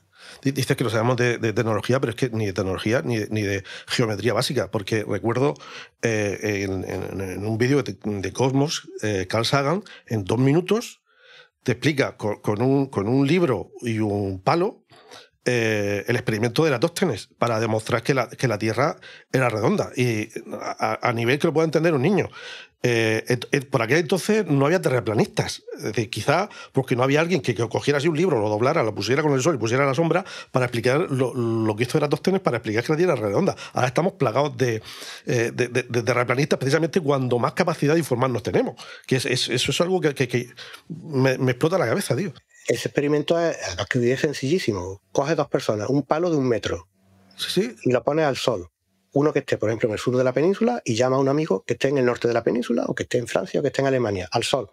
La sombra de tu palo va a ser distinta de la sombra del palo de tu amigo. Con lo cual, la única explicación es que la Tierra está curvada y da distintas sombras, porque si fuera plana, todo daba la misma sombra. Pues tan sencillo como eso. Y Carl Sagan con eso demostró que hace más de 2000 años se demostró no solo que era curvada, sino el diámetro prácticamente muy aproximado de la Tierra, sin haberte movido de tu barrio, digamos. Entonces es sorprendente que la ciencia haya cosas tan básicas, por supuesto, que es importante dudar de las cosas y no tragarte lo primero que te diga cualquiera, pero cosas ya súper extra demostradas que cualquier niño con un instrumento puede hacerlo, y que si no tenemos unas bases con las cuales siempre seguir avanzando, pues siempre vamos a estar estancados, vamos a estar como en la edad de piedra. Si todo lo que sabemos, demostrado por la ciencia, todo decimos que es mentira, pues nunca vamos a avanzar. La única forma es hechos demostrados, basarnos sobre ella y seguir progresando. Y mira, si hay alguna cosa que dentro de unos años se descubre que no era así, no es que fuera mentira, es que ahora hemos avanzado y sabemos que podría ser de otra manera y de esto. Entonces, la ciencia se va autocorrigiendo y con el objetivo de ir progresando en los conocimientos que tenemos. Y si ese básico no se acepta, pues nos quedamos como estamos, o para atrás. Si no peta antes, ¿cuándo está previsto que las Voyager emitan su última señal que podamos recoger en la Tierra?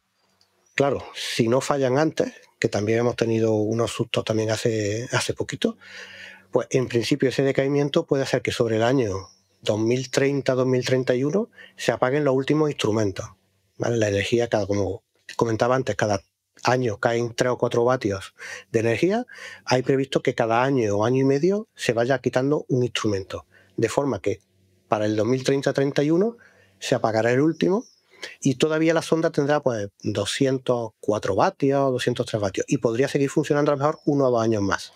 Pero claro, no mandaría nada.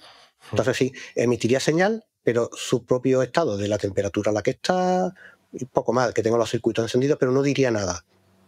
Seguramente, deseo, que la NASA la mantenga encendida lo máximo posible, aunque sea haciendo no ocupando las antenas como ahora que hay instrumentos científicos todos los días, sino a lo mejor una vez cada semana o cada mes, enfocar a ver si se sigue recibiendo señal, sobre todo para saber no solo la curiosidad de hasta cuándo dura, sino para saber que las antenas sí están preparadas y la sensibilidad suficiente como para saber hasta qué distancia llegan, 30.000 millones de kilómetros o lo que haga falta.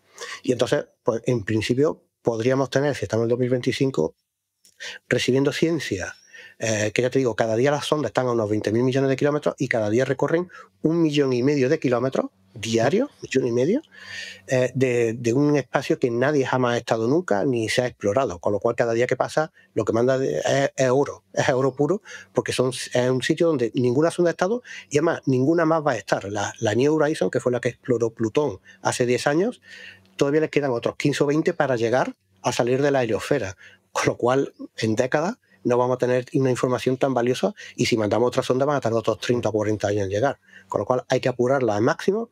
Cuando se acabe la ciencia, mantenerla ahí en un tono que se escuche de vez en cuando, hasta que un día, bueno, o antes, deje algún componente que ya no tenemos de recambio dentro, deje de funcionar, un transmisor o el ordenador principal caiga, y entonces ya pues la habremos perdido. Pero por supuesto se ha exprimido hasta el último vatio, hasta el último tornillo y hasta la última tuerca que tenga la sonda, porque es que no se puede aprovechar más. Si los recortes de la NASA no se la cargan en un mes. Esa es otra. Y el día que la NASA saque el comunicado definitivo diciendo la última de las Voyager ha emitido su último mensaje, ¿tú crees que sería especial para ti? Sí. O sea, soy consciente, estoy un poco tocado con los temas espaciales, pero todavía tengo los pies en el suelo y estoy consciente que son instrumentos, es hierro, es metal, pero bueno, yo sé, cuando uno tiene un coche y tiene muchos años y ya no da más y lo tienes que cambiar, algo de penita va, o si te cambias de casa, como yo me he mudado hace poco, pues algo de pena porque has tenido vivencias allí. Entonces, aunque las ondas no son nada comparables ni a una mascota, ni a un ser humano, pero cuando se pierdan, digamos que yo me he criado, por ejemplo, científicamente con ellas. Cuando yo empecé a ver cosas del espacio, acababan de llegar a Júpiter, en los periódicos o en la tele, en blanco y negro prácticamente, los veía las fotografías, o sea, fui descubriendo el sistema solar a la vez que ellas, me he formado como divulgador de temas espaciales con ellas, y entonces, claro, digamos, son vivencias. Entonces, esa vivencia cuando diga, hostia, que ya no me van a contar nada nuevo, que ya no van a enviar ningún descubrimiento más, ni voy a saber a qué distancia están, porque teóricamente van a mantener el mismo rumbo, se puede saber matemáticamente, pero no tiene sentido. Entonces, claro, evidentemente ese día, no sé si una lagrimita, se estaría un poco chocheando o se me caerá la lagrimita, pero emocionado seguro, porque bueno, porque digamos es como digamos son unos mitos espaciales. Y el día que dejen funcionar, bueno, cuando algo que es un mito deja de existir, pues si te ha interesado el tema o has aprendido con ello, te afecta. Claro, porque son muchos años de tu vida los dedicados. Es más, tú y tu labor de divulgación giran muy en torno a cuestiones del espacio, y dentro de las cuestiones del espacio, las Voyager quizás sean el emblema, ¿no?, de lo que es el mayor hito de la humanidad, quizás junto con el poner al hombre en la luna, ¿no? Por lo menos claro, el sitio más lejano al que se ha llegado y del que hemos tenido una señal de respuesta. Está claro que van a ser eternas, porque cuando pasen si pasan 100, 200, 300, 400 años y nuestros descendientes miren hacia atrás, dirán, bueno, pues el primer ser humano que pisó la Luna, Neil Armstrong, siempre va a ser el primero. Los demás puede que no se acuerden, pero el primero se acordarán, porque fue el primer ser humano. El primero que pise Marte, pues seguramente pasará igual. Y las primeras sondas que salieron del sistema solar, que son palabras mayúsculas, o sea, que no es que salieran de la Tierra ni que se acercaran a otros planetas, no, es que se salieron, se fueron, se hicieron independientes y salieron de nuestro sistema solar y están vagando entre las estrellas, pues fueron la Voyager 1 y la 2. Entonces, eso siempre se va a estudiar. Quien estudia de historia de la exploración espacial o de la ciencia, ahí van a estar porque no va a haber otras primeras. Entonces, claro, son muy especiales por eso, porque no han descubierto el sistema solar, no han mostrado qué hay más allá y han sido auténticas pioneras en todo. Además, tú, de tu labor divulgativa, escribiendo libros, porque además de este tienes otro del que no hemos hablado y daría por otro programa, por supuesto, porque tocan muchísimos temas. Y no me lo he terminado, pero ya solo la cantidad de temas que planteas ahí da para una serie perfectamente, que es el de Esto no estaba en mi libro de exploraciones espaciales, ¿no? Eso es. Tienes unas páginas web, dos, ¿no? No una, sino dos páginas web donde recopila datos sobre todo esto, ¿no? Hablar un poquito de ellas. Sí, tengo, en el año 2002, creé una página web que, bueno, yo me dedico a eso. Yo, mi trabajo es como autónomo, hago páginas web y entonces, pues, dije, bueno, ¿por qué no hago una de lo que me gusta? Y creé una página que se llama sondaespaciales.com, que en su momento fue pionera, porque, digamos, fuimos los primeros en retransmitir lanzamientos por Internet. Hoy día, porque hay un lanzamiento de un cohete, de una sonda espacial, las agencias espaciales lo retransmiten, hay muchos divulgadores muy buenos que hacen retransmisiones, pero entonces no existía. De hecho, no existía YouTube, con lo cual también era muy complicado. Y las retransmisiones las hacíamos por en Real Player, que era un reproductor muy, muy básico que había entonces, que se podía conectar a la NASA, y por supuesto sin webcam ni nada, y por chat. El chat era el Messenger, pero no el Messenger de ahora, sino el Messenger del muñequito verde, y nos reuníamos entonces hasta 200 personas, que era la capacidad máxima que tenía, y veíamos los lanzamientos en directo, los comentábamos, y la página tuvo mucho éxito los primeros años, hasta del 2002 al 2008, 2010, y llegaba a tener hasta 1 millón de visitas al mes. Wow. Cuando se visitaban los blogs, era muy visitada, y allí poníamos información, un grupo de amigos, donde poníamos toda la información espacial que había. Luego, con el decaimiento del blog y cambios laborales, pues ya es más complicado, pero ahí sigo poniendo todos los meses en sondaespaciales.com el estado de la sonda Voyager. De hecho, sondaespaciales.com, ¿no? Espera, que lo ponga aquí debajo. Ahí, ¿lo estáis viendo? Todo junto, vale. Sondaespaciales.com, y el estado de la Voyager, el estado de la basura espacial, que es otro tema que también... De la basura espacial te quiero preguntar, antes de que nos vayamos, no te escapas de... Porque... Y bueno, y no escribo más porque también estoy ahora con las manos en la masa con el tercer libro. Estoy haciendo otro libro también, que va a ser primero al de exploración espacial. No voy a poner tantas historias, porque el de exploración espacial son 115 historias cortitas, con curiosidades, y este también va a tener curiosidades, pero van a ser un poquito más largas, va a ser un poquito más en profundidad, y igual que el primero, no hace falta tener conocimiento, sino simplemente curiosidades de la exploración espacial desde su origen hasta hoy, con historias que son o muy poco conocidas o desconocidas, y algunas, por supuesto, también graciosas o sorprendentes, ¿no? Entonces ahí voy colocando cada vez que tengo tiempo información. Y la otra página, antes de que me enrolle más, es infosondas.com. Aquí debajo lo podéis ver. Mi tema especial de divulgación es de las sondas que exploran el sistema solar, con Infosondas. Ahí meto desde el 2013 todos los documentos que he reunido durante décadas en PDF de la exploración espacial, tanto de misiones tripuladas, Mercury, Gemini, Apolo, la Estación Espacial Skylab, la Mir, la Estación Espacial Internacional, sondas de exploración de todo el planeta, satélites, o sea, todo lo que tú puedas imaginar de exploración espacial, con cacharrería de astronáutica, lo tengo ahí metido. Ahora mismo tengo ya 30 y tantos mil documentos, más de 200 gigas, y sigue subiendo porque tengo un montón, tengo el síndrome de Diógenes digital, tengo una acumulación de material muy bien definido. Y entonces cada vez que se lanza una misión, pues me meto en su página, recopilo los documentos y los guardo ahí. Y dirás, Pedro, ¿para qué lo haces si están en su página? No, las páginas desaparecen y es muy difícil muchas veces encontrar información antigua, aunque la NASA suele tener algún recopilatorio, un repositorio de información, pero por ejemplo, los cohetes Ariane europeos, tú te metes en la página de Ariane Space y están los más recientes, pero los antiguos no están. Entonces yo lo he buscado por servidores FTP, con llamadas telefónicas para que mandaran CDs de cierto sitio que sabía que lo tenían. Lo he encontrado en disquetes de cuando yo empecé a usar los ordenadores que los guardaba en disquetes y los he recuperado. Es decir, hay labor de investigación y de rastreo de información, y todo lo que tengo lo almaceno y conforme puedo lo voy publicando. Casi cada día saco uno o varios documentos y ahí es para quien quiera hacer un libro o un trabajo de astronáutica de cualquier tipo, tiene documentación para aburrirse. Pues espero que los libros se estén vendiendo bien, porque me da la sensación de que la página web ingresos nos degenera, ¿no? Bueno, los libros se están vendiendo bien, muchísimo mejor de lo que esperaba, ¿no? El primero, a ver, quien le gusta el tema de la exploración espacial, hay gente que me conocía de mis páginas, de sondas espaciales, Infosonda, y el segundo, como ya me conocían como el autor del libro anterior, también se ha vendido muy bien. De hecho, ya está en marcha la segunda edición, o sea, ya se ha fundido la primera y se está vendiendo muy bien. Y de hecho, y me han encargado el tercero y estoy en él pensando ya en el cuarto, ¿no? Pero bueno, se vende bien, pero por desgracia la divulgación científica en España va como va, y en comparación con libros de autores conocidos de literatura o de intriga y novela, no tiene color, pero estoy muy contento porque para ser alguien desconocido, que no tenía un nombre editorial, pues se están vendiendo muy, muy bien.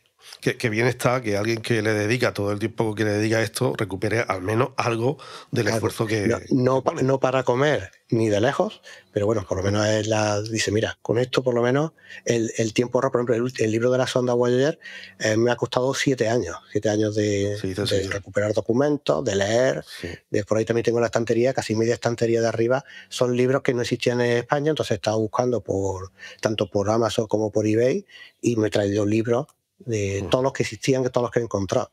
Y este es el primero en castellano, en español. Y está gustando tanto a gente que conoce el tema como que no. Y porque no son las ondas más conocidas por todo el mundo, mucha gente de nuestra generación, o más jóvenes incluso, oyen siempre hablar de ellas, pero no se sabe su historia y sus orígenes y sus dificultades. Entonces en el libro pues intento plasmarlo todo de forma sencilla, entretenida, algún chiste malo de vez en cuando, eso no lo puedo evitar. No bueno, puedo eso un chascarrillo cutre, pero eso va en el lote. Y otra cosa que te quería preguntar, porque tú de formación no eres ingeniero, ¿no? ¿Cómo te has formado en esto al nivel? Porque tú lo explicas muy bien y muy claro, pero para poder explicarlo antes tienes que entenderlo bien. ¿Cómo has llegado a ese conocimiento?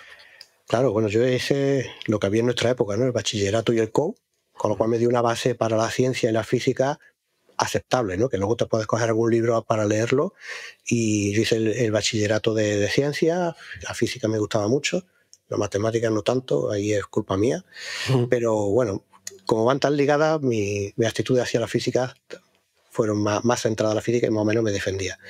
Y después empecé a estudiar química, por circunstancias de la vida, pues lo tuve que dejar, y desde entonces me dedico básicamente al diseño web. Entonces, como veis, un tema que no tiene nada que ver, mucha informática, programación, pero me ha seguido para seguir manteniendo, digamos, la cabeza activa con el tema de números, cálculos y hacer todas esas cosas, e intento que todo lo que yo voy entendiendo, escribirlo, bueno, pues como yo decía, para que lo pudiera entender mi abuela o mi madre o la vecina o mi vecino, y entonces pues intento que cuando lo escribo dárselo a una persona cercana, que le doy la turra, o a mi esposa que me aguanta para leerse mis turras, y entonces bueno, le marco un poco de distancia a lo que escribo, lo reviso e intento que lo técnico esté explicado de forma que se pueda entender como si estuviéramos tomando una cervecita o un refresco en una terraza y hablando del tema. Pues básicamente eso. Me gusta más la historia que lo envuelve,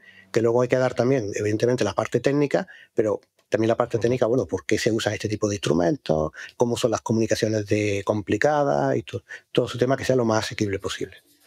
Has mencionado tus estudios en química. ¿Es eso lo que te puso en contacto con mi paisano y amigo Daniel Torregrosa? Por desgracia no, lo he conocido, vamos, he tratado con él después y la verdad no lo conozco todavía en persona, no hemos coincidido, él va a actos y a jornadas y a charlas y cuando yo he ido a las mías nunca hemos coincidido, Nunca. pero tengo ganas de ver, de hecho es uno de los que viene la parte trasera del libro. Y bueno, es un tío que me parece encantador, muy cercano y divulga estupendamente y sus libros, sobre todo por el último que me he leído suyo, el del veneno, el de los venenos, y entretenidísimo y un tema del que no sabes, pues que aprendes, ¿no? Y eso la verdad es que engancha. Que tiene ahora uno sobre historia de la ciencia que tenemos pendiente de que pase por aquí, por esta habitación, a que hablemos de él, pero bueno, ya eso ya... Ese todavía me tengo que hacer con él, pero ese cae seguro. Hablando de química, la hidracina. La hidracina, que entiendo que es el combustible que más se suele utilizar, leía en tu primer libro que es obra de una mujer a la que hicieron todo lo posible para que no inventara la hidracina, o no la descubriera la hidracina, ¿no? Sí, como hasta hace poco, imagínate entonces, en los años 60, 70, sobre los 70, la mujer, digamos, también se le adaptaba en muchos sitios casi como a los becarios. Está aquí de paso, casi porque te entretengas, pero déjanos, ¿no? Y la mujer ha sido la gran revolucionaria de la exploración y de la astronáutica en los últimos años. Y de hecho todavía hoy no se le reconoce, y yo por eso quise ponerle un apartado especial en mi primer libro, porque esta señora lo que hizo fue que los satélites, imagínate un satélite que no tiene que ser una sonda, sino un satélite que está orbitando alrededor de la Tierra, pues para tomar fotografía o para comunicarse muchas veces tiene que girarse, tiene que cambiar su orientación o para poner los paneles solares correctamente. Entonces, los motores que llevaban, los primeros satélites eran motores químicos y solían explotar, se gastaban muy rápido, y ella desarrolló un sistema usando la hidracina, que sigue siendo un compuesto químico, pero es un poco más estable, es muy tóxico, eso sí, pero es muy estable, entonces se almacena un solo depósito y con unos conductos los distribuyes por toda la nave y las toberas, esos pequeños orificios de salida distribuidos estratégicamente por toda la nave, simplemente soltando unos pequeños chorros, hacían girar a la nave los grados, la orientación que tú quisieras. Y entonces ella lo inventó, lo patentó, y se lo usaron en unos satélites para la compañía que trabajaban. Después, como dice, de sus dificultades y de sus ninguneos, tanto de las personas cercanas a ella como de la empresa, y fue el éxito tal que abarató muchísimo el coste del desarrollo del satélite, mucho menos complejo, y alargaba la vida, con lo cual un satélite que con otro tipo de combustible en un año estaba frito, ahora pueden estar 15 o 20 años perfectamente, con lo cual revolucionó la tecnología espacial y faltan reconocimientos para esa mujer. Has puesto, ya que te tengo por la vía de la química, ¿es el hidrógeno verde el futuro de la energía? Uf. Esto es totalmente off topic, pero me ha venido a la cabeza porque es un tema que tengo pendiente de hacer. Intenté contactar a una persona que es especialista en eso y me hizo ghosting así directamente, pero me interesa mucho, lo digo porque como por lo de la química, no sé, ¿tienes una opinión al respecto o saltamos de tema? No, intento leer y no es tan... Ahora mismo con la tecnología actual ni es tan bonito como lo pintan, ni es tan desechable y fracaso como... Yo creo que hay que darle un poco de tiempo de maduración. Entonces, si se desarrollan tecnologías que permitan obtenerlo de una forma un poquito más económica, en costes de energía me refiero, pues sí, porque tampoco hoy día, si tú pones una planta de hidrógeno verde y sigue tirando de la corriente que le llega, que puede ser verde o no, y tampoco están todavía completamente desarrolladas para que sean 100% con la propia energía que producen en sus propias fábricas. Es decir, habría que dejarlo. Es una tecnología interesante, puede ser maravilloso, pero puede que sea un poco pronto, ¿vale? No hay que ni los coches de hidrógeno. El hidrógeno hay que darle como un margen. Vamos a seguir investigando y a lo mejor dentro de 10 años ya tenemos una base más sólida para saber si sirve o no sirve. Porque de momento estamos en la fase en la que tienes que vender el coche para pagar la gasolina, ¿no?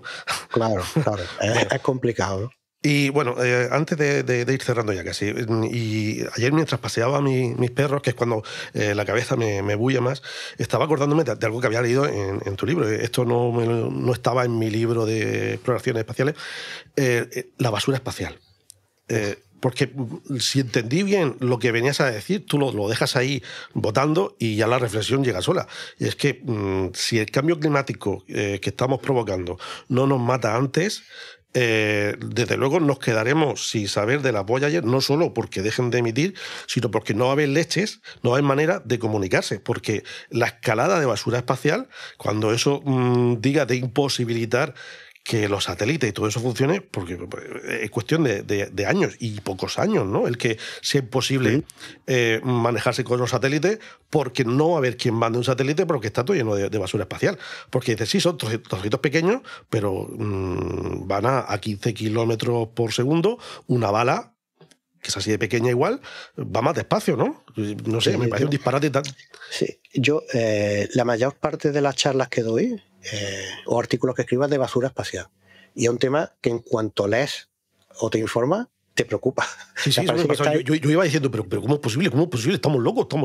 Ahora mismo el espacio es el salvaje oeste, literalmente. O sea, no hay regulación a la hora de lo que se puede lanzar.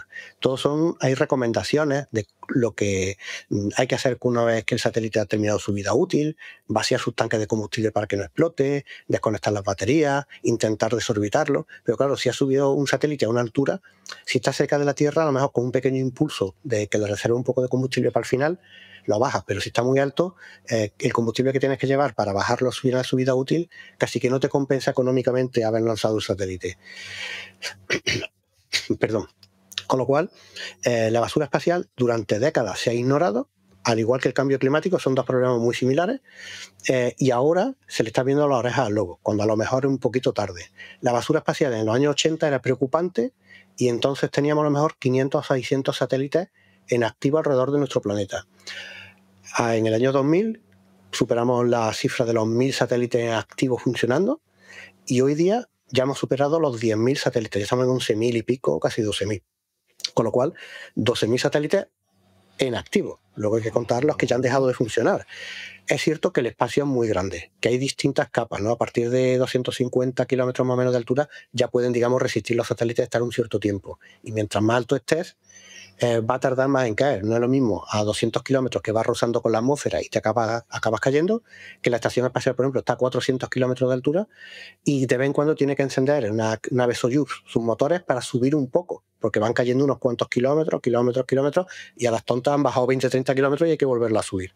Entonces, si un satélite está a 500-600 kilómetros, si tú lo dejas, puede tardar 10 años o 15 o 25 en bajar. Y si está ya a 1000 kilómetros, estamos hablando ya de siglos. Y a los que están en órbita geoestacionaria de las de comunicaciones, donde apuntan las antenas parabólicas, hay ya eternos, miles de millones de años en bajar. Y es cierto que hay muchas órbitas, pero muchas órbitas ya las estamos saturando. ¿Cuál es el problema? Que con los Starlink, que son los famosos satélites del señor que no voy a nombrar, de la compañía que no voy a nombrar, lo están saturando todo. Han cambiado las reglas del juego. Han lanzado 8.000 satélites, puede que lancen 12.000, 15.000, los que vean necesarios, y se van a unir a otras empresas. O sea, no es solo que lleguen ellos, sino que chinos, otros americanos, europeos, indias, van a lanzar sus propias constelaciones. Con lo cual, de los 10.000 o 12.000 satélites que hay ahora mismo, pueden llegar fácilmente en menos de 10 años a 100.000 satélites funcionando. Si un satélite, su vida media son 5 años de estos de comunicaciones, de hecho, hace 5 años empezaron a lanzar Starlink y están ya cayendo bastante, con lo cual hay que volver a lanzar nuevos para reponer los que caen. Y hay un barullo de cientos de satélites bajando, cientos de satélites subiendo. El problema es que mientras un satélite está bien, lo controla, pero cuando se acaba su vida útil, es una masa inerte que no hay forma de cambiar. Si va hacia la estación espacial o hacia otro satélite, van a chocar. Si el otro satélite puede esquivar, vale, pero si no puede esquivar, choca. Problema, que cada vez hay más objetos que no se pueden mover. Hay más satélites muertos y el hecho de moverlos también le gastas combustible al satélite que funciona, con lo cual es un fastidio. Cada mes hay decenas de miles de maniobras para esquivar. O sea, ahora mismo no están chocando porque están todos continuamente, diariamente, con cientos de maniobras de esquivamiento, de me acerco, me alejo, y hay una página, Space Track, del ejército de los Estados Unidos, que es uno de los mayores seguidores de basura espacial, donde se puede ver en tiempo real cada día los acercamientos, y muchas veces pasan a 20 metros, 15 metros, 100 metros. Puede parecer mucho, pero como he dicho antes, un satélite va a 8 kilómetros por segundo. Si se encuentra otro en perpendicular o de frente, la velocidad relativa puede ser 15, 16 kilómetros por segundo, 10, y si van a esa velocidad, en un segundo han recorrido 15 kilómetros entre ellos. Es decir, si pasan a 100 metros, estamos hablando de décimas o centésimas de segundo, lo que salva el choque. Y hay decenas de esos todos los días, decenas. A la larga, los trozos de basura, los fragmentos que ya hay, que hay más de 1 millón de fragmentos incontrolables, cada uno en su propia órbita, eso no se puede, por mucho que digan, tú podrías recoger un satélite entero, pero fragmentos de metal que están girando aleatoriamente y recoge uno, ahora no puedes cambiar de órbita a recoger otro, te quedas sin combustible, o sea, eso es imposible de recoger y van a tardar siglos en caer, pues digamos que se ha perdido un poquito ya el control. Se ha perdido el control, y cuando tú tienes un satélite funcionando y te falla, vale, pero cuando Starlink fallen un 1%, fallan 80, ya tienes 80 satélites sin control, que se van a encontrar con todos los demás satélites, con toda la demás basura espacial. El problema es que las estaciones espaciales están a unos 400 kilómetros de altura y los Starlink están a 500, 600, 700, están por encima. Conforme empiecen a fallar, todo eso por el lanzamiento va a caer, y todas las estaciones espaciales, la internacional puede que ya no, que le quedan pocos años, pero la estación que está haciendo, que la estación china, la que va a lanzar la India, Rusia va a lanzar la suya, y privada en Estados Unidos unas 3 o 4, toda esa basura va a pasar. De hecho, en la Estación Espacial Internacional es muy frecuente que haya alarmas de impacto, con lo cual tienen que meterse cada uno en su cápsula, ponerse su traje, bajar las compuertas corriendo con sus lucecitas rojas como en las películas, y o esperar que pase, y si choca, desacoplarse, o encender, si hay el tiempo suficiente, encender el motor para esquivarlo unos cientos de metros y esperar que no venga otro trozo.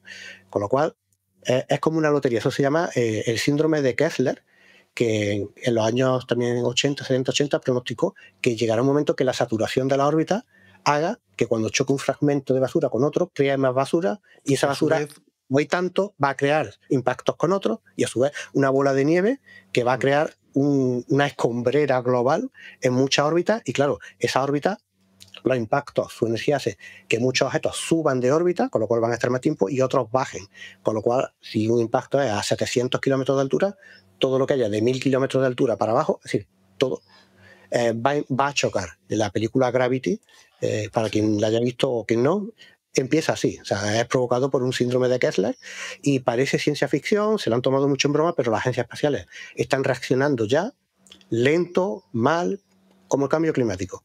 Problema, que como haya un síndrome de Kessler, dependemos del espacio para más cosas de las que creemos. Si tú coges el móvil y lo miras, la predicción meteorológica... Para viajar, el GPS... Los mapas... Yo sin GPS ya no soy nadie. Entonces, hay un montón de aplicaciones para la agricultura, para los incendios, para las inundaciones. Dependemos de satélites que nos dan información en tiempo real. Si el síndrome de Kessler no lo destruye porque están más altos, cuando esos satélites dejen de funcionar, no tenemos más. No se van a poder lanzar muchas veces satélites. De hecho, el transbordador espacial hace años, su último lanzamiento, un par de aplazamientos se debieron a que si lo lanzaban, es probable que en su primera órbita se encontrara con desechos. Entonces tuvieron que esperar a que pasara la basura espacial. Entonces, llegará un momento que la saturación de la órbita es tal que va a ser muy complicado tener cacharros allí arriba funcionando. Y hoy día es un sector que emplea a millones de personas, crea mucha riqueza, crea muchos recursos, nos permite ver televisión, comunicaciones, como he dicho, agricultura, defensa, prevención de catástrofes, y estamos jugando a la lotería con el futuro de la humanidad y el presente. O sea, ya no es, bueno, eso es una cosa para dentro de 100 años, no. Si la cosa sigue a este ritmo, pues eso puede empezar a ocurrir en cualquier momento. A lo mejor hoy no, pero en 5, 10, 15 años va a haber órbitas que van a empezar a saturarse y vamos a oír impactos de satélites directos. Ya han pasado un par de ellos. Por suerte, las agencias espaciales están haciendo que sus satélites decaigan cuando se les gasta el combustible. La segunda etapa de los cohetes se suelen también hacer bajar, pero no es obligatorio cumplirlo, no lo cumplen todas las empresas, no lo cumplen todos los países, y ya te digo, es un salvaje oeste, y se está jugando con su propio negocio. O sea, las empresas que están lanzándolo están jugándose su propio futuro, y el futuro de todo lo que depende del espacio, que ya digo, que hoy día es muchísimo más de lo que nos imaginamos. Pues ya para casi despedir, os voy a dejar Repostaje Interestelar, una grabación que en principio es una ficción sonora, que está inspirada en las Voyager y que además explica el apagón del 28 de marzo y, ojo, porque nos anticipa una nueva distopía. Vamos a verlo.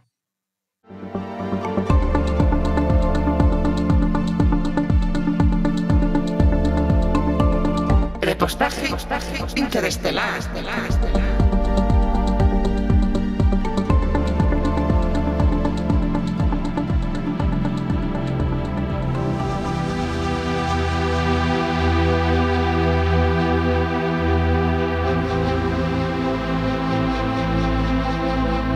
Buenas noches y bienvenidos una noche más a Último Milenio, aunque en realidad esta no es una noche más, ni muchísimo menos, porque hoy les traemos un documento excepcional, un testimonio único al que Último Milenio ha tenido acceso en exclusiva.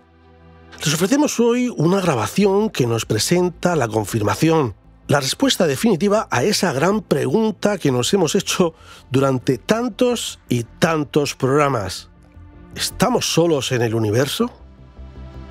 Hoy tenemos la respuesta, y la tenemos de la mejor manera que se puede tener, con la grabación de un inquietante testimonio en primera persona. Aunque no sé si en este caso persona es la palabra adecuada, claro. La grabación que van a escuchar a continuación ha sido obtenida a través de uno de nuestros contactos en la ESA, la Agencia Espacial Europea. En este caso, en colaboración directa con la NASA, algo que, obviamente, la ocasión requería, como van a comprobar de inmediato. La señal ha sido registrada por la NASA desde su antena de Robledo de Chabela, en la provincia de Madrid, y proviene de algún lugar de nuestro sistema solar. Nos aseguran que incluso de una posición cercana a nuestro planeta. ¿Es esta una grabación que quizá nunca debió salir a la luz? Una señal que, oficialmente, nunca ha existido. Pero este documento sonoro, que un servidor ha tenido ocasión de escuchar en su versión original, sería del todo ininteligible para alguien como yo o como ustedes, queridos amigos, al menos en su formato original. Y ahí entra la magia de la inteligencia artificial y del trabajo de nuestro querido amigo, el profesor Algorítmez, un auténtico artesano digital que ha logrado lo imposible: traducir voces no humanas, conservar su tono, su acento de otro mundo y transformarlas en un español que, se lo aseguro, les va a poner los pelos de punta. Escuchen este histórico documento que ahora les ofrecemos en exclusiva. Preparen sus oídos y abran su mente, queridos amigos, porque nada será igual para el ser humano desde este preciso momento.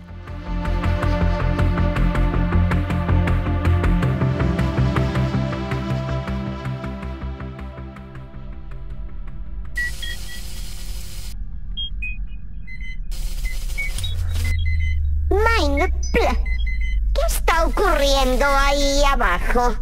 Six, tenemos un problema con el inversor de carga del Nexothermo V5. El módulo de compensación entálpica por rifo inverso está derivando flujo hacia la cámara de disipación sin pasar por el estabilizador de fase. Ya, entiendo. Y eso significa que... Veamos, dicho técnicamente, que el sistema ha petado y nos estamos quedando sin energía. Sí, claro, ya lo había entendido. ¿Alguna sugerencia? Six, tenemos dos problemas. de encontrar alguna fuente de energía supletoria para recargar el Nexo Thermo V5. Y el segundo, preparar de forma consistente el sistema para que no se produzcan nuevas pérdidas de potencia. Vale, pero... es por eso tomar por saco de nuestro hogar. ¿Dónde vamos a encontrar ectopulso para recargar el sistema? Six, estamos llegando al tercer cuerpo celeste de este sistema estelar. Se puede ver en la pantalla ese tenue punto azul pálido. Su composición podría ser compatible con la vida inteligente o con la vida a secas. ¿Vida inteligente aquí? ¿Cómo va a haber vida inteligente en este lugar sin que nos hayamos enterado? Bueno, en realidad, como se señalaba en el informe IS-2254-GP, que a buen seguro habrá leído, de esta zona de la galaxia interceptamos un extraño dispositivo espacial que portaba un disco dorado sumamente raro, con una serie de rayaduras harto incomprensibles, propio de seres primitivos. Se sospecha que provenía de esta zona. Ajá. ¿Y eso nos sirve de algo? Podemos suponer que, si están dotados de vida mínimamente inteligente, quizá también cuenten con un entramado tecnológico basado en energía compatible con nuestro Nexo Thermo V5. Perfecto. Acerquémonos entonces a ese punto azul pálido.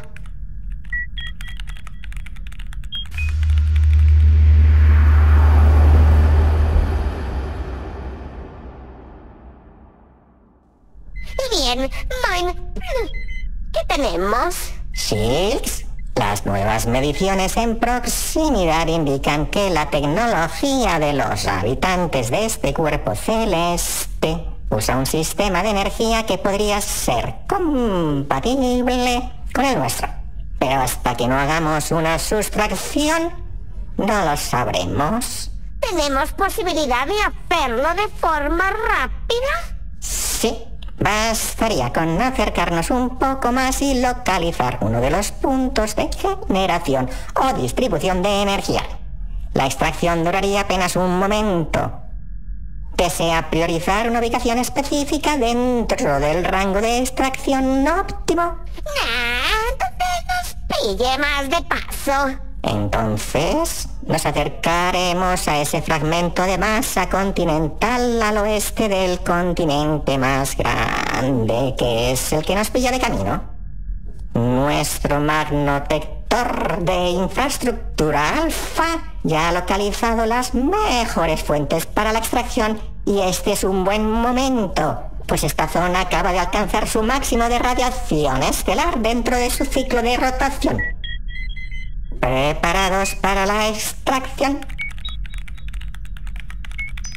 Ahí vamos. Será solo un instante, apenas el tiempo equivalente a una milésima de giro del geoide sobre su eje gravitatorio interno. Proceda. Procediendo a la extracción.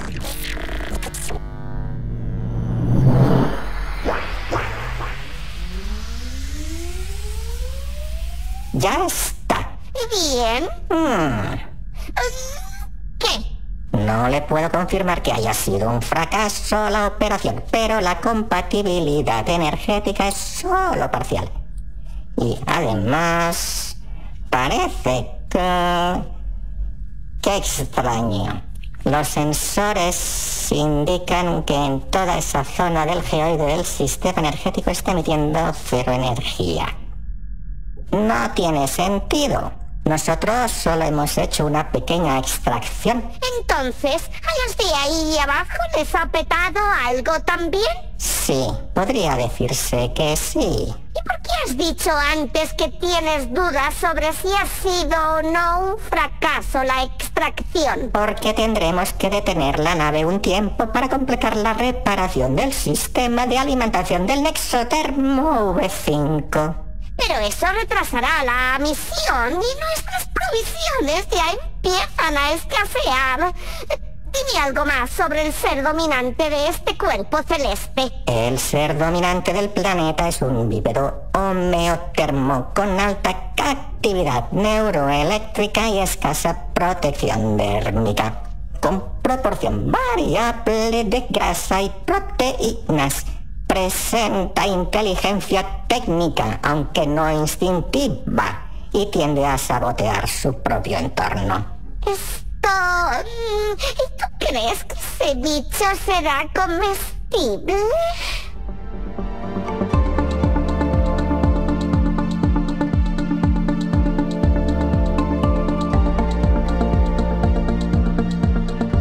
Repostaje Interestelar es una ficción sonora de Juan Carlos García, con las voces de Marga Montes como Silks, Felipe de la Cruz como Mindplu y Juan Carlos García como Fricker Jiménez, con diseño sonoro de Juan Carlos García.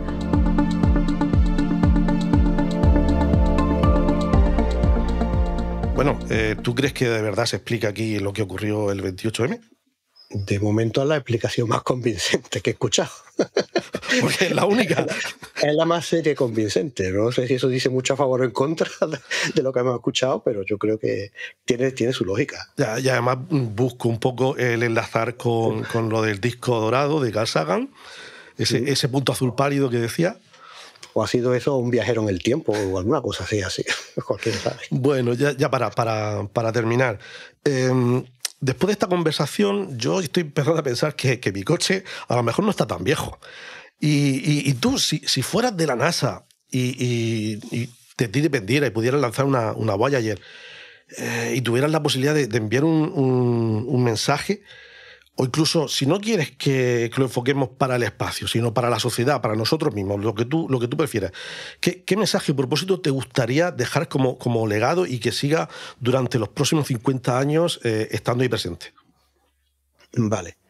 Si pudiéramos lanzar un disco de oro volumen 2, en el disco pondría: por favor, en cuanto nos encontréis, destruirnos.